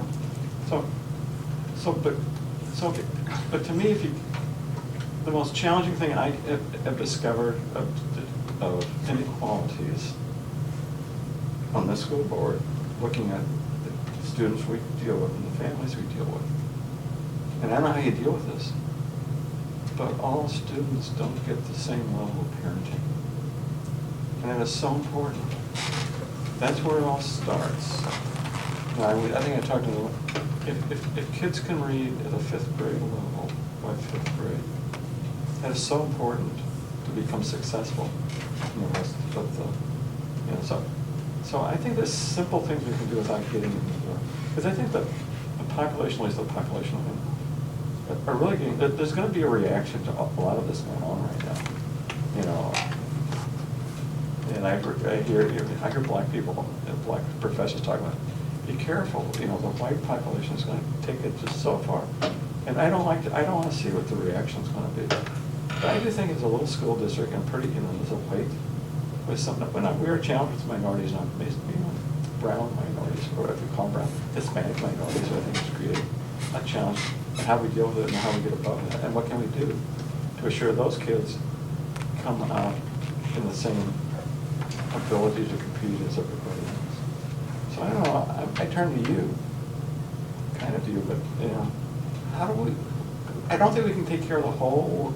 We can't solve all, but we do know there are certain issues that we could tackle, and we may fail, but we could at least tackle some. And I would say, how do we get into the? We know the kids go home, and some have very horrible parenting experiences. So it's like we got parents who don't care about the kids doing their homework, or doing, you know, or they don't really care about them coming to school. I don't know how you crack that nut, but I think as a thing of fairness and equality, what do we do to work with those kids, give them a fair starting chance? Because if we don't do anything with them, they're going to be failures. I mean, they have a high propensity of being failures, as opposed to kids who go home every night and parents read a book to them or make sure their homework's done or encouraging them. So I don't know if it's in our scope to even go after that. But if we don't go try after that, we're just creating the same problem onward and onward and onward, they're trying to say. So I think the definition of, you know, of what you're trying to do, we need to look at it and then focus on what really makes sense in our community, our climate. Can I add something? Sure. I think it is the right time for a committee. This is the time. This is a really vulnerable topic, and we're all going to, everyone is going to be challenged by what we talk about. And if we don't start now, when it's on the table, then how are we going to know what we don't know? And how are we going to challenge our own thinking, and how we can all be better educators and community members and neighbors? My opinion is we take this risk as a community to have those discussions and trust people who do have more knowledge about maybe what equity looks like. And we begin that conversation with not knowing what the outcome is going to be. But if we don't do it, then I agree with what you said, Jerry, then when would we start? We know now that there's topics to talk about. I say we jump in as a community and be uncomfortable sometimes, be vulnerable sometimes, because that's going to make us a better community for the kids that you're talking about. We need those diverse voices at the table. Honestly, I think we get some of those diverse voices from doing a survey. You're going to get a lot of different perspectives, different voices, and that will help kind of direct some of the conversation and some of the topics that get discussed. You know, the general discussion out across the state, and especially in the bigger districts, is about race as it pertains to the African American community, and that certainly isn't us here.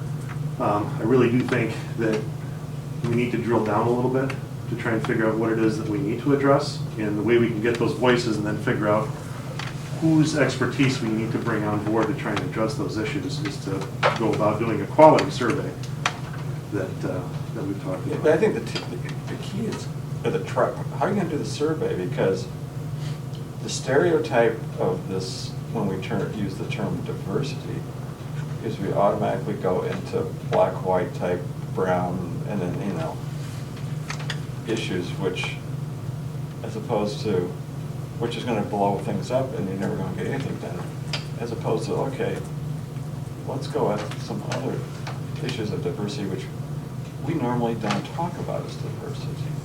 And I also just caution, this is my own little thing, I caution the use of the word equity versus equality. Equality means everybody's gonna start at the same starting line. We're gonna give you all the same tools. Equity means we're guaranteeing you to end at the same, we're all gonna get the trophy at the end of the race.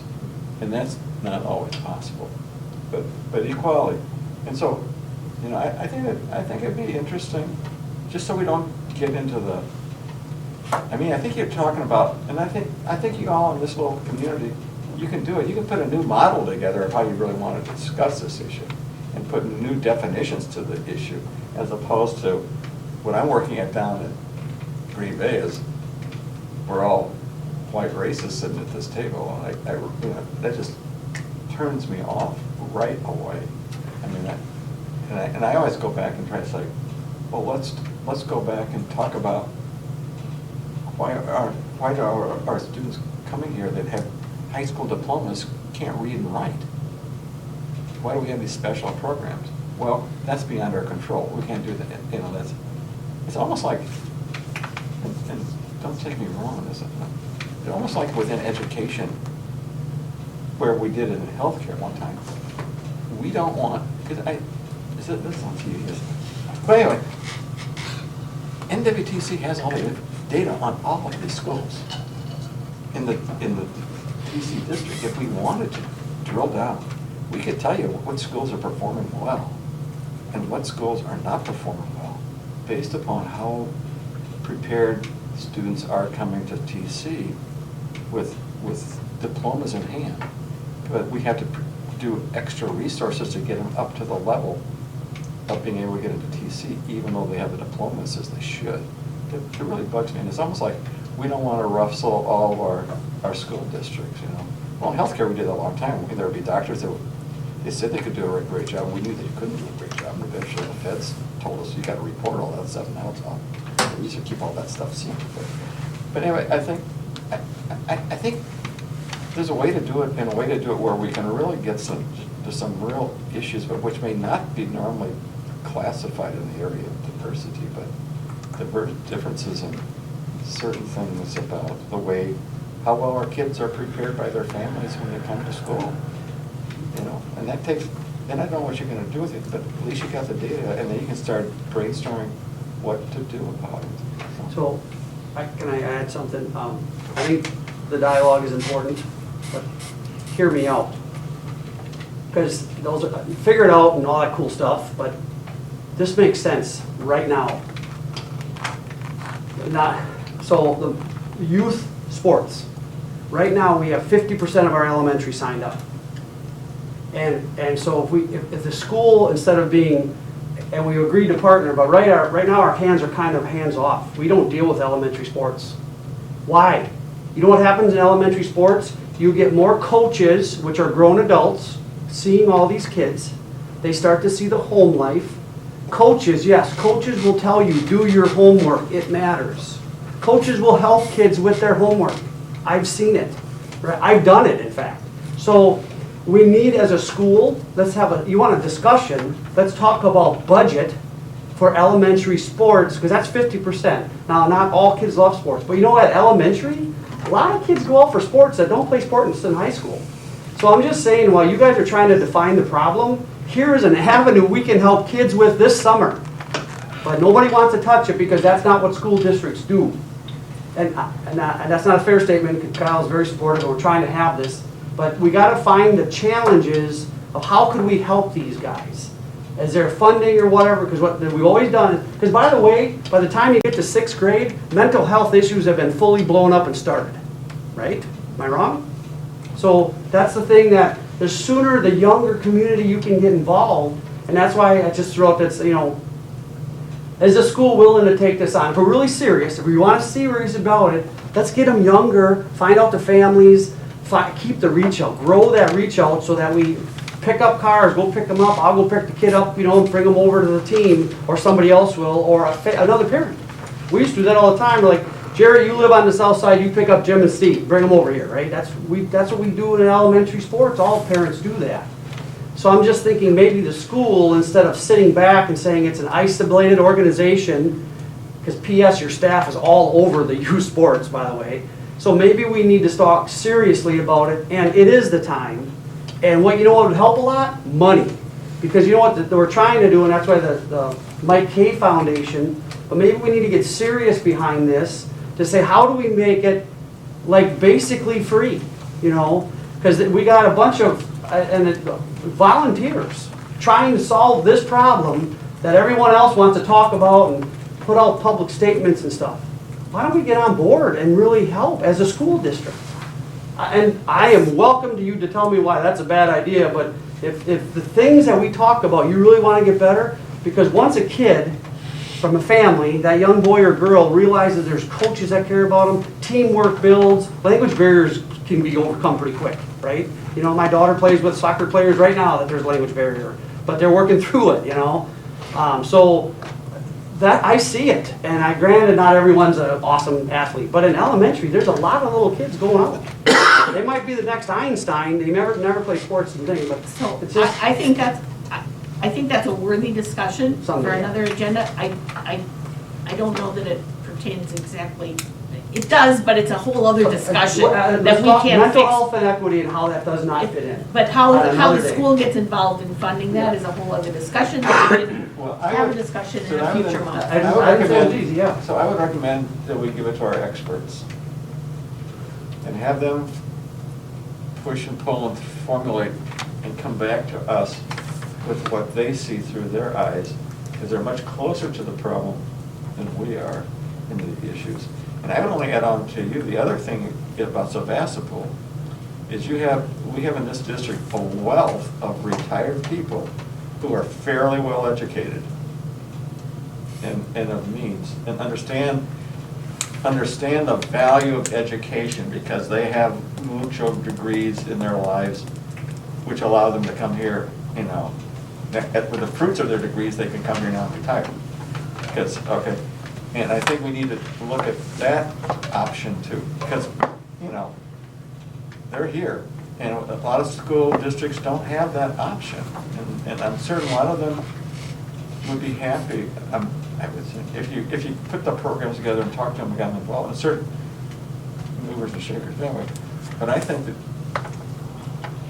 you people have the skills and the experience to come back and tell us what you see. I'm going to use something that Mr. Hill said once. They know, they see, but he referenced an iceberg. I think he referenced an iceberg. You can see what you can see, but you don't. That's where the survey comes in. You don't know what's under. You don't know what's under you, what you see. Is that correct? Yeah, you don't know what's below the water line. Is anyone against the survey? I thought, yeah, right. In fact, the board has already approved funding for doing a survey. Yeah. We couldn't find We're there looking wasn't for a the good right survey. out there. Maybe this is going to be the right survey now. But I think what I'm hearing Cindy and Sue say is that there doesn't seem to be a desire for the committee, so should we disband it? Well, there seems like there's enough discussion, there's some passion about it, so.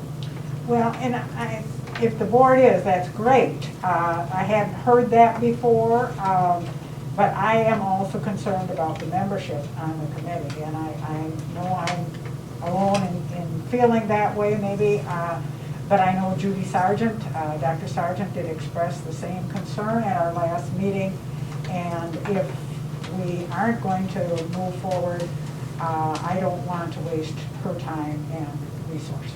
Then maybe that's something the committee has to discuss, because who do you have? Without knowing what our issues might be, who do you bring to the table? I think there's a whole variety of people. I could make a list for you. Those are people, but we want to know what the kids, what's going on in our kids' heads first, in my opinion. So maybe that's something the committee has to continue to discuss if you want to Well, I think continue a with the diverse committee. group of adults could skin a lot of misunderstanding. Do you think, or? Yes, Yeah, I and think- kids as well, kids and parents and All right. community members. But why don't we do the survey first to see what the issues are? And then Well, you they're can struggling to comprise- find a survey, and then they Then you probably need a comprise the group to good- create a good survey, and that's Well, what no, we're gonna do. we've got this search institute now that Sue thinks has a good survey, so we're gonna schedule a webinar on that, hear about the survey, see what those questions are, what we can And then you would, adjust. based upon what the survey tells you, then you comprise your group of how to deal with it. So you put the right people on the committee to feel clear that the issues are. Let's move forward. Look what you did, Cindy, jeez.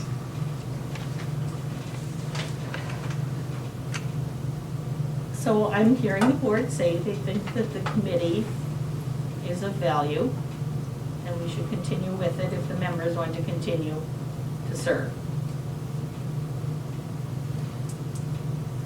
Is that what I'm hearing? Yeah, I'm hearing that, but I heard a lot of our discussion was that the issues of diversity go far beyond what the normal stereotypical diversity discussions are today in the press. Well, I don't believe that we have to have problems in order to have a valuable equity committee. Even if the survey identifies 2 critical issues here at Sevastopol, yes, those could be a springboard to moving the committee forward, but it really can be more of a conscious raising experience here at Sevastopol. And maybe I'm not expressing that. And preparing kids for the world, Right. which is very different than the world we all grew up in, and maybe very different than Sevastopol. So if you have a survey and you find out that, you know, nobody fesses up to the critical issues that are really underlined, That's very possible. you're good, then what? Then, Hey, maybe they're not fessing up, but maybe that's really how they really feel, right? right, So Right. I guess you gotta take the answers that they give as truth, because that's what they're saying it is, right? We believe the staff surveys when we get them as truth, so the data you get from it is what you get. so Yeah. let's move forward. So you guys are meeting with the search? Who's gonna get a date when Search they're available to Foundation? do a webinar with Well, us, the right? date that I was given happened to be a vacation week for the individual that we need to do. But you'll reach out and find a date in June, Yeah. so that we can have the webinar and see what that survey might look like. Okay. And so it should be listed under committees, just Should be like we move listed policy up, equity should be under the first group of committees, and it's Sue, Lisa, and Cindy on that committee, right? So with all that, would someone like to make a motion to approve the school board officers and committee document? Move to approve the committee document. Questions or discussion? All in favor, say aye. Wait a minute, you need a second? Opposed? Need a second. Need a second on that motion? Cindy will second it. Thank you. All in favor, say aye. Aye. Opposed, motion carried. So as you guys do your work though, could you share with the rest of the board articles and stuff for us to read that we could have a better understanding? And also for you to be willing to take the criticism if we find articles really awful. I really don't know what else, you know, there's the discussion is all over the map, so. It's all over the map. It's big. And we are not Madison or Waukesha or Right. West Dallas. That's why we have to find what we need. But I agree with. But the articles can help us broaden Well, our.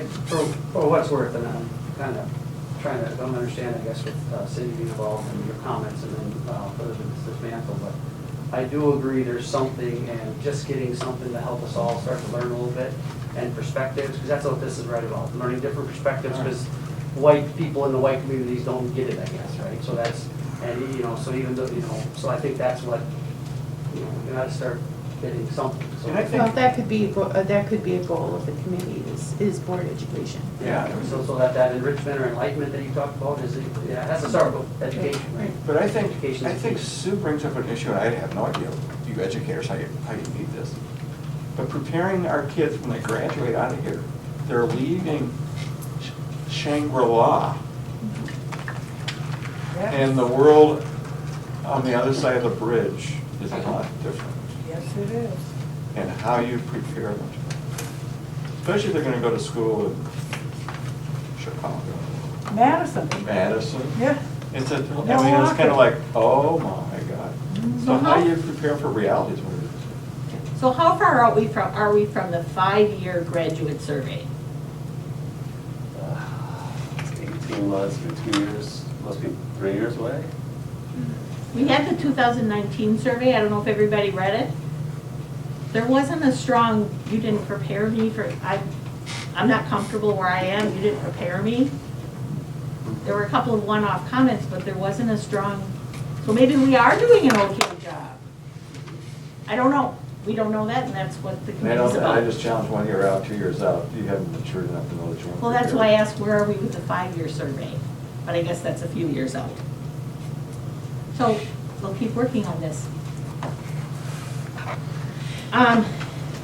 We will be happily having a ribbon cutting dedication and recognition ceremony on about Mid-August. sometime in August.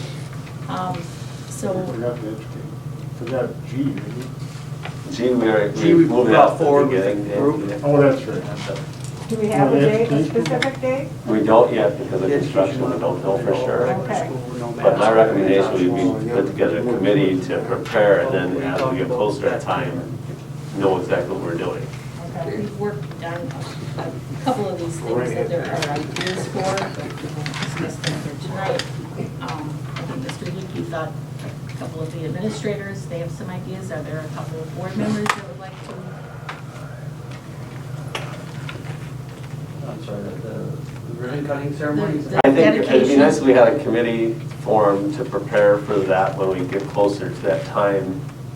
I guess I didn't tell him, but I recommend Mr. Bear to be on that committee because he's got the longevity of the community here. And he's got, deeper roots here than Mr. Hilson and I and Mrs. Margraf, so. Thank you, I'd be honored. Yeah. The committee needs to, are we going to have music? Are we going to recognize the donors? Are we going to, who's going to speak?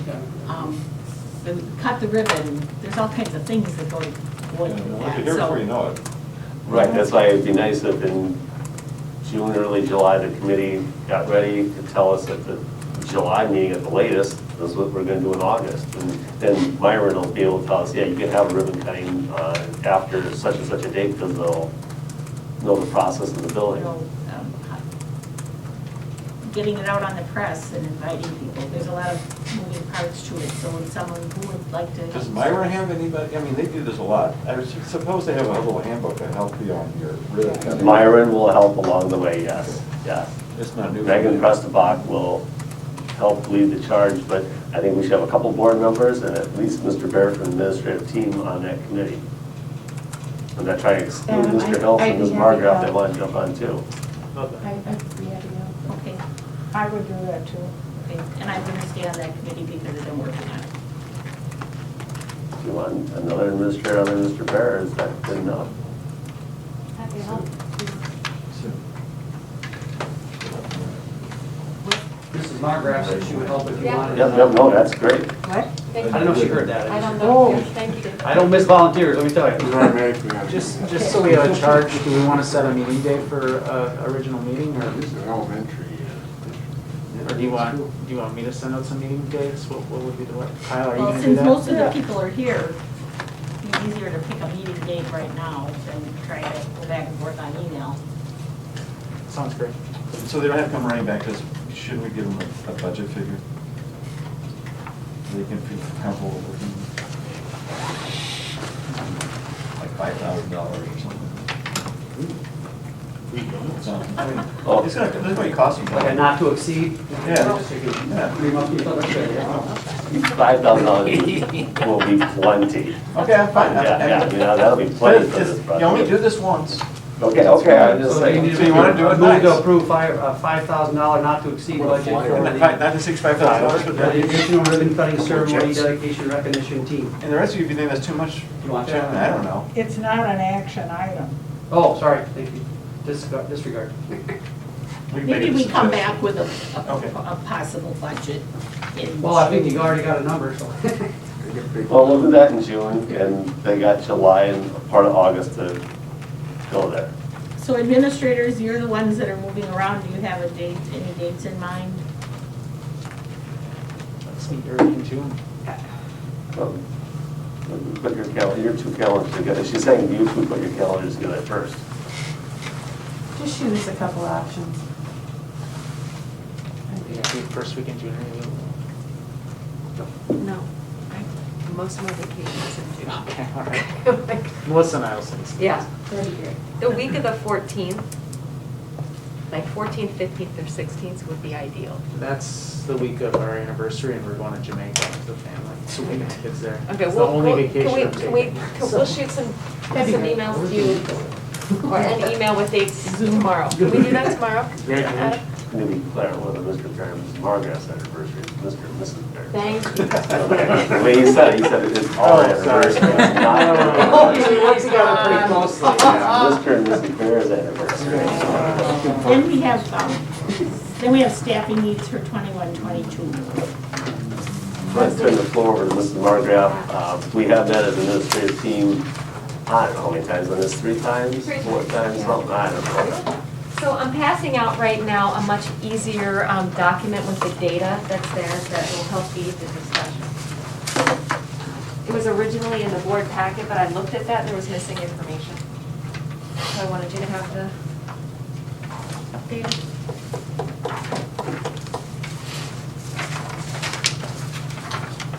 As I said earlier, do you want to read that too? Stephen, do you want one? Sure. Okay. Tracy? As I said earlier, that I wanted to come to the board after we had some numerous discussions and let you know that, after a year of reflection and actually 3 years in the making, definitely determined that special education needs have increased. And what I wanted to share with the board tonight, that it's not necessarily numbers of students that have increased, but really the needs of our students that have increased. So I'm hoping tonight to gain your support to consider adding another middle school special education teacher, and then additionally the addition of 2 full-time special education aides to assist in the program. I'd like to start with the document that you have in front of you. These numbers, please understand, are a moving target, okay? So this is the best, most updated data that I have for you. We have a total number of students starting next school year at 86, and that does not count the graduates of 2021. So 86 students with IEPs are going to start at Sevastopol next year. And as you can see, there's the breakdown of categories. And there are special education teachers. So you have the number of students that are on a teacher's caseload, and that is number of students. And then I need to explain the total service score, because I think that that's really important. There is a formula that's called the statewide formula that the Department of Public Instruction puts out. And what that does is that you have a student with an IEP, and depending on their needs and the services that they need, you give them a certain score, because that indicates the level of support that that student needs. So if you look and see particularly at our grades 6 to 8, at 19 students, that caseload number is almost 38, and the recommended score is 26. So the state has determined that 26 is a reasonable score for a teacher to be able to meet the needs of the student on their caseload. So when I first started this discussion with Mr. Litke a couple of weeks ago, I came with the idea of, well, we need more associate support to be able to address those needs. And at that point, I really strongly needed to say, our associates are absolutely amazing people, but when do we transition and bring on another professional that can collaborate, that can, they can be a partnership. Another teacher, hopefully in time, will decrease the amount of aid support that we need, because we have another professional educator working with these students. And that's, and also the current need in middle school, we need more math intervention that's happening in middle school. So bringing another person on board that has that level of experience that can help our students, because it's a big need area. You know, in my report, you know, I did say that, you know, a partner, you know, a teaching partner, you know, there's going to be greater collaboration, there's going to be greater perspective, there's going to be greater ideas, and I think our kids deserve that. We're at a perfect point right now to look at those numbers, and if you see at the very, very bottom, you know, that the middle school has been growing over the years. And again, the number comes and goes because there's certain classes that have more students with disabilities and not, so it's going to fluctuate. But the current pattern that we see is this is a real opportunity to enhance the middle school program. The middle school program does an amazing job already. You know, the lead teacher that's there and the associates that support him, they do an amazing job. I would like to give that team the opportunity to have that collaborative partner to enhance the program and bring on more of that math support that's needed too. So I'm open to questions that folks have about that before I can talk about the associates, the full-time associates. And if I can just add to that quickly, Please. Ms. Margaret and I have been talking about this as a solution for more than a year, and really looking at our students' needs across the board from 6th through 12th grade. And at the high school, we've been able to identify and really train specialists in English and in math. So when we have students that have deficits that are well below grade level, because our teachers, our regular instruction, our regular education teachers are differentiating down to multiple grade levels. But when it becomes 3, 4, 5 grade levels, you really need additional specialized support in order to bring that student back up to where they deserve to be in that opportunity. So we've trained people at the high school level to accommodate for math specifically, and then we have another trained person for English. We haven't been able to do that in middle school, so to be able to support that team a little bit further, especially in math, would be really helpful. And there is a significant need. We have our 6th grade that just, you know, they're moving to 7th grade, but that's the biggest class in our school right now. It also has the highest percentage of special ed population out of any of our classes in the school. So there's a significant need there. And the 7th grade class currently has another high population. So those two classes back to back really need the support. We can imagine that that will transition to high school later or maybe move to elementary. But I don't think that needs going away long term. I really don't. So you think this is more subject driven than it is a learning disability situation? Yeah, we could bring you the data, Dick, specifically, but. So you think it's a subject driven? Well, in math is so sequential. Okay. So what we're finding is when students are more than 3 or 4 years behind, that you can't accommodate for that in a single class period. So it takes additional instruction above and beyond. So when they get to this level, when they get to middle school and you identify this subject deficit or whatever, I mean, is there something down below that can be done as well to, see what I mean? I think, are you asking my question is, how do we have that subject deficit of 3 to 4 years when they get to 6th grade? What happened? Well, in so elementary school? we're And I'm talking not about- bringing criticism, I'm just asking, No, and why No, is that's it? a great That's a question. great question. And I think I can answer that question, I think. We're not talking about the majority of students. We're talking about a very small percentage. So I could probably bring you data, and I'm going to use some general numbers, but they're pretty close. We see about 90% of our kids growing in our middle school, okay? We see about 75 to 80% of those kids that are at grade level in middle school. And I could bring you data from our state assessments that have shown you pretty consistently over the years that that's the case. What we're talking about is probably about a 5 to 8% population of students that we can't accommodate for their needs in regular education. We have to subsidize that with additional instruction. Right. And those are the students that we don't have enough supports to get to, is that about 5 to 8%. The gaps probably look a little different when you get to middle school because, you know, we're really getting into some of that higher end math and so forth. So you're saying the need builds and not necessarily something that you can intervene on in the lower grades before they get to middle Yeah. school.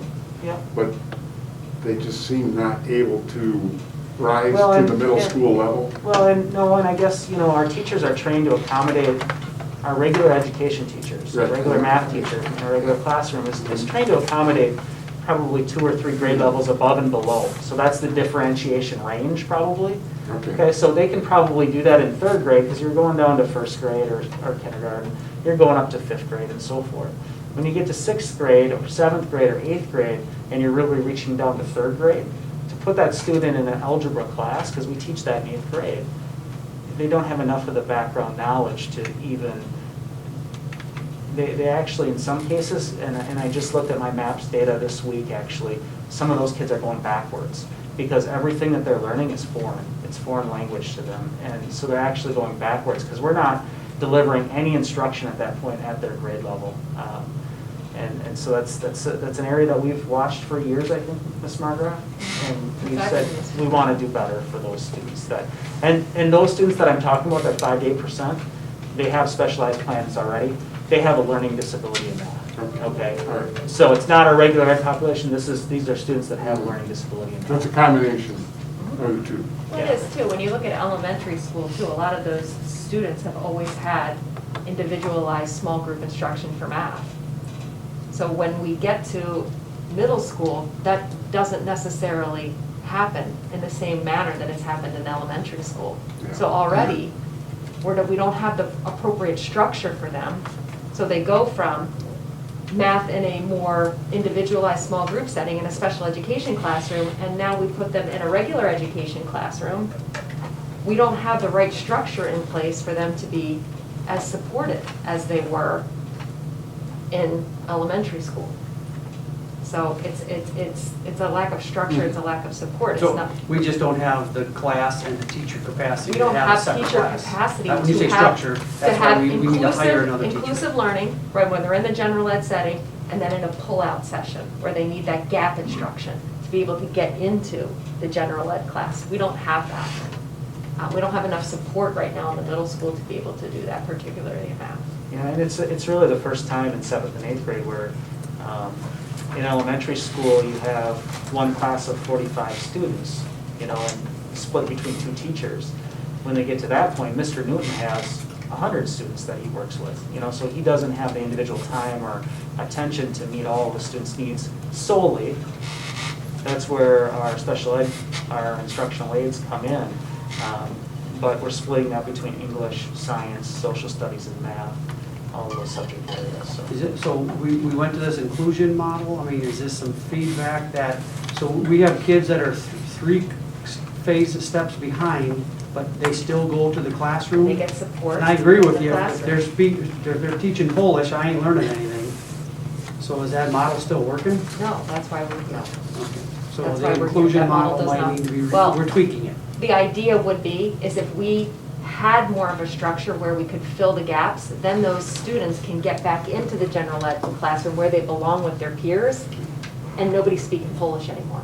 They get it, they're there, they're invested. And So math is the we're gonna give her a course. goal, we'll see. And math is the course, because you know, Challenge. if we're teaching writing, Dave, everybody can write at a certain level, Yeah. and we can work with that writing process, Yes, sir. because generally the writing process can be understood. But math, if you're teaching algebra and you don't have the foundational skills, I you track really that. can't. So that's why we maybe focused on that tonight. But at the same time, the total score in our middle school is much higher than any of our other schools right now. It's the neat area. It's where our population is right now.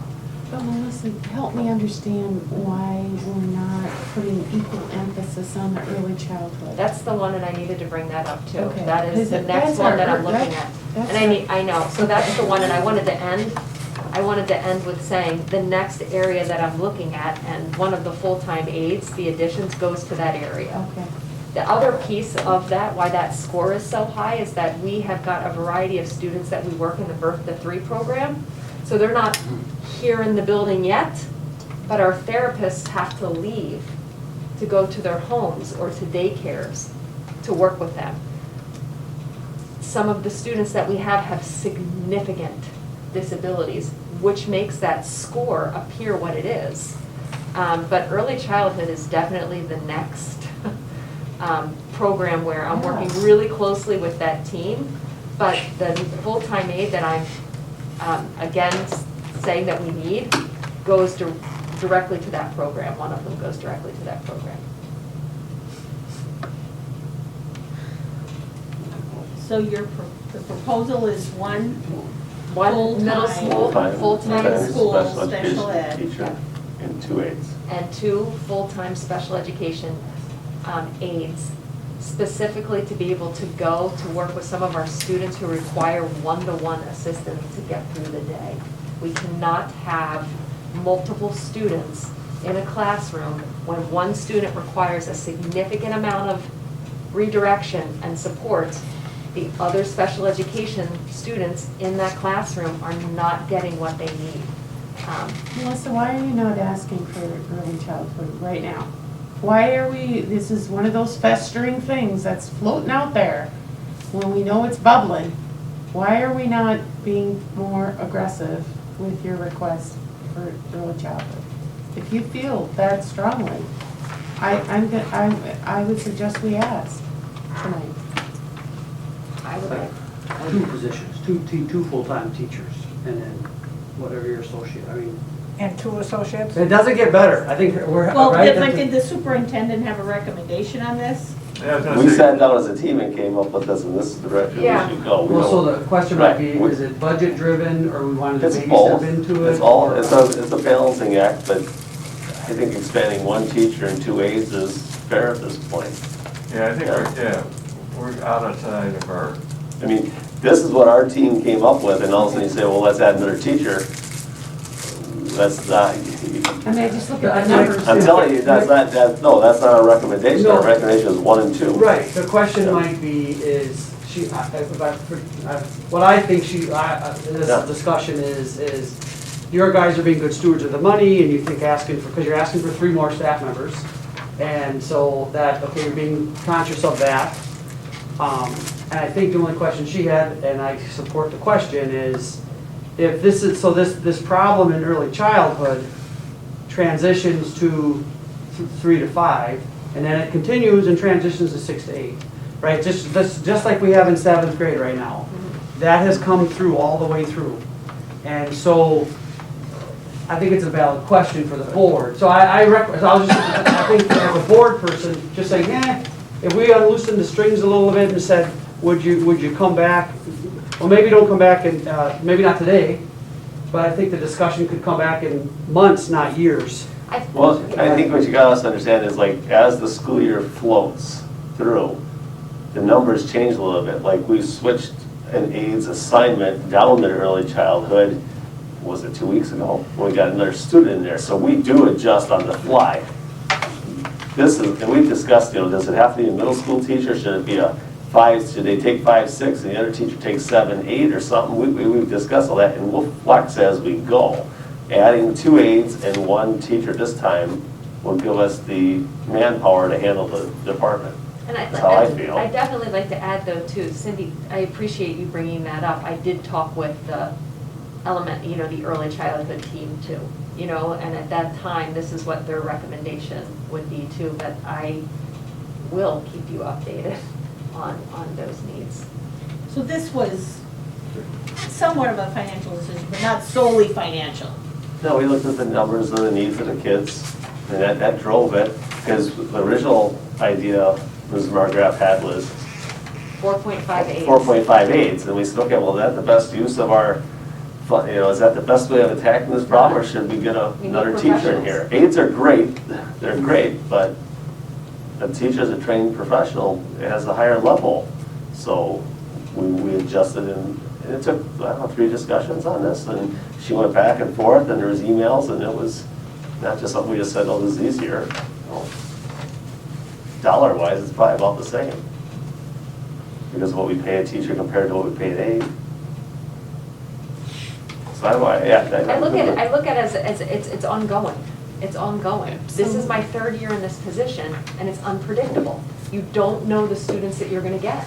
You don't know what they're going to be like from, first grade to fifth grade to 12th grade, you just don't know. So this conversation, I really appreciate, needs to be an ongoing conversation, not just, now I need it, you know? And I'm gaining that confidence in my role here to be able to have more of those discussions, you know? So, question that and where I come from, it is very common to bring in additional staff for periods of time. Everyone we hire is not guaranteed a 20-year job. And I'm just wondering, is that a decision that ever factors in? Because you look at, well, if we hire someone, we got to keep them for 15 years. Well, not where I come from. I mean, you hire when you have a need. And then if all of a sudden, hey, my next 3 years look really good, we no longer have that need. And it's not a disrespect to anybody. It's really the focus is, are we giving adequate service? But we're not going to pay people to stand around. And No, the aides know they're 1 year contracts, you know, and they know that in the spring they're gonna find out if they're needed or where they're adjusting to. We adjust aides all the time. Oh, and the good. one-on-one I didn't know aides that, would disappear as a child would hopefully mature and gets the ability to go without, but we also know we're gonna have some just don't. that will have a one-to-one aide until age 18 or 21, depending on their situation. Fair point, Dave, just to add to that, which is kind of a sidebar to this conversation. In my 12 years in this position, I've never had such a hard time recruiting staff members. There is a shortage of trained professionals, qualified teachers that we want to bring into our district. We try to retain and hire the best, Dave. And we'll be lucky to find a special education teacher to fill this role that meets our expectations. I hired 3 positions this year. I offered recommendations for 3 positions, and I've never struggled so much to find quality. In fact, 2 of those processes I ended and restarted and started calling people that didn't even apply to bring them to our school because we did not have qualified folks. And you'll say the same thing about the reading specialist, I'm sure, and it will be the same thing with this position. We are knocking on doors of good people to get them here. But not that we don't have a lot could to also offer. have a vacancy for a year or 2. I'm just saying. Well, And it sounds like you have a plan, and you got, at least for me personally, you've answered some of my questions, but. Well, if we couldn't find a special education teacher that made the qualifications what we needed, then we'd adjust our plan and go back to asking for more aides, and we'd come back to you and tell you this is what we're doing because the candidacy pool wasn't going to answer our needs of our kids, and then we'd go back to plan B or C or what D, wherever we got to, till August hit. And I guess part of the reason I said that is that's why we don't want to offer short-term positions as much. We want to look for the flexibility. Is this long-term and that this person can be retrained or move to high school or move to elementary? Having that flexibility is really important for this position. I'd like to make a motion that we accept the recommendation from Melissa and ask that she reports back to us in 6 months about whether or not this. Would you include that in motion to say the 1 full-time special education teacher and 2 full-time special education How will they aides? modify it? Where we drilled it down to. And then I just say, they come back in 6 months and say, this met the needs, this didn't meet the needs. I'd be happy to do that. Is there a second to that? Second. Further questions or discussion? All in favor say aye. Aye. Opposed? Motion carried. That concludes the regular business for this evening. We'll take a motion to convene to executive session. Second. Roll call vote. Dick? Aye. Dave? Aye. Cindy? Aye. Aye. Gary? Aye. Motion carried at 9:33 PM. We will call to order at 9:49 PM. I'll look for a motion on the technical education teacher. So moved. Would you say his name, please? Oh. Brian Paul, P-A-H-L. Thank you, yes. Second. Brian Paul. Questions or discussion? All in favor, say aye. Aye. Is there a motion on the volleyball coach? Make a motion to approve Roxanne Shop as the assistant varsity coach. Second. Questions or discussion? All in favor, say aye. Aye. Opposed? Motion carried. Our next school board meeting is June 17th. Property, buildings, and security is June 2nd, I think. Equity committee, when we can get the webinar, I guess that's when our meeting will be. Communications is scheduled sometime into June. We'll have to get that out. And I don't know if you have any athletic committee meetings scheduled. Are you meeting with the town hall? Pardon? Are you meeting with the athletic committee, meeting with the town?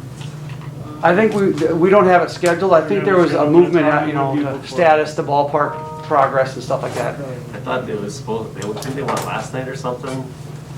They called it last minute. Oh, What? Town board, It was something. town board Well, meeting? agendas will come out on those, so Yeah. we'll be advised. Is there a motion to adjourn? So Move to moved. adjourn. Second. All in favor, say aye. Aye. Opposed, motion carried at 9:50 PM.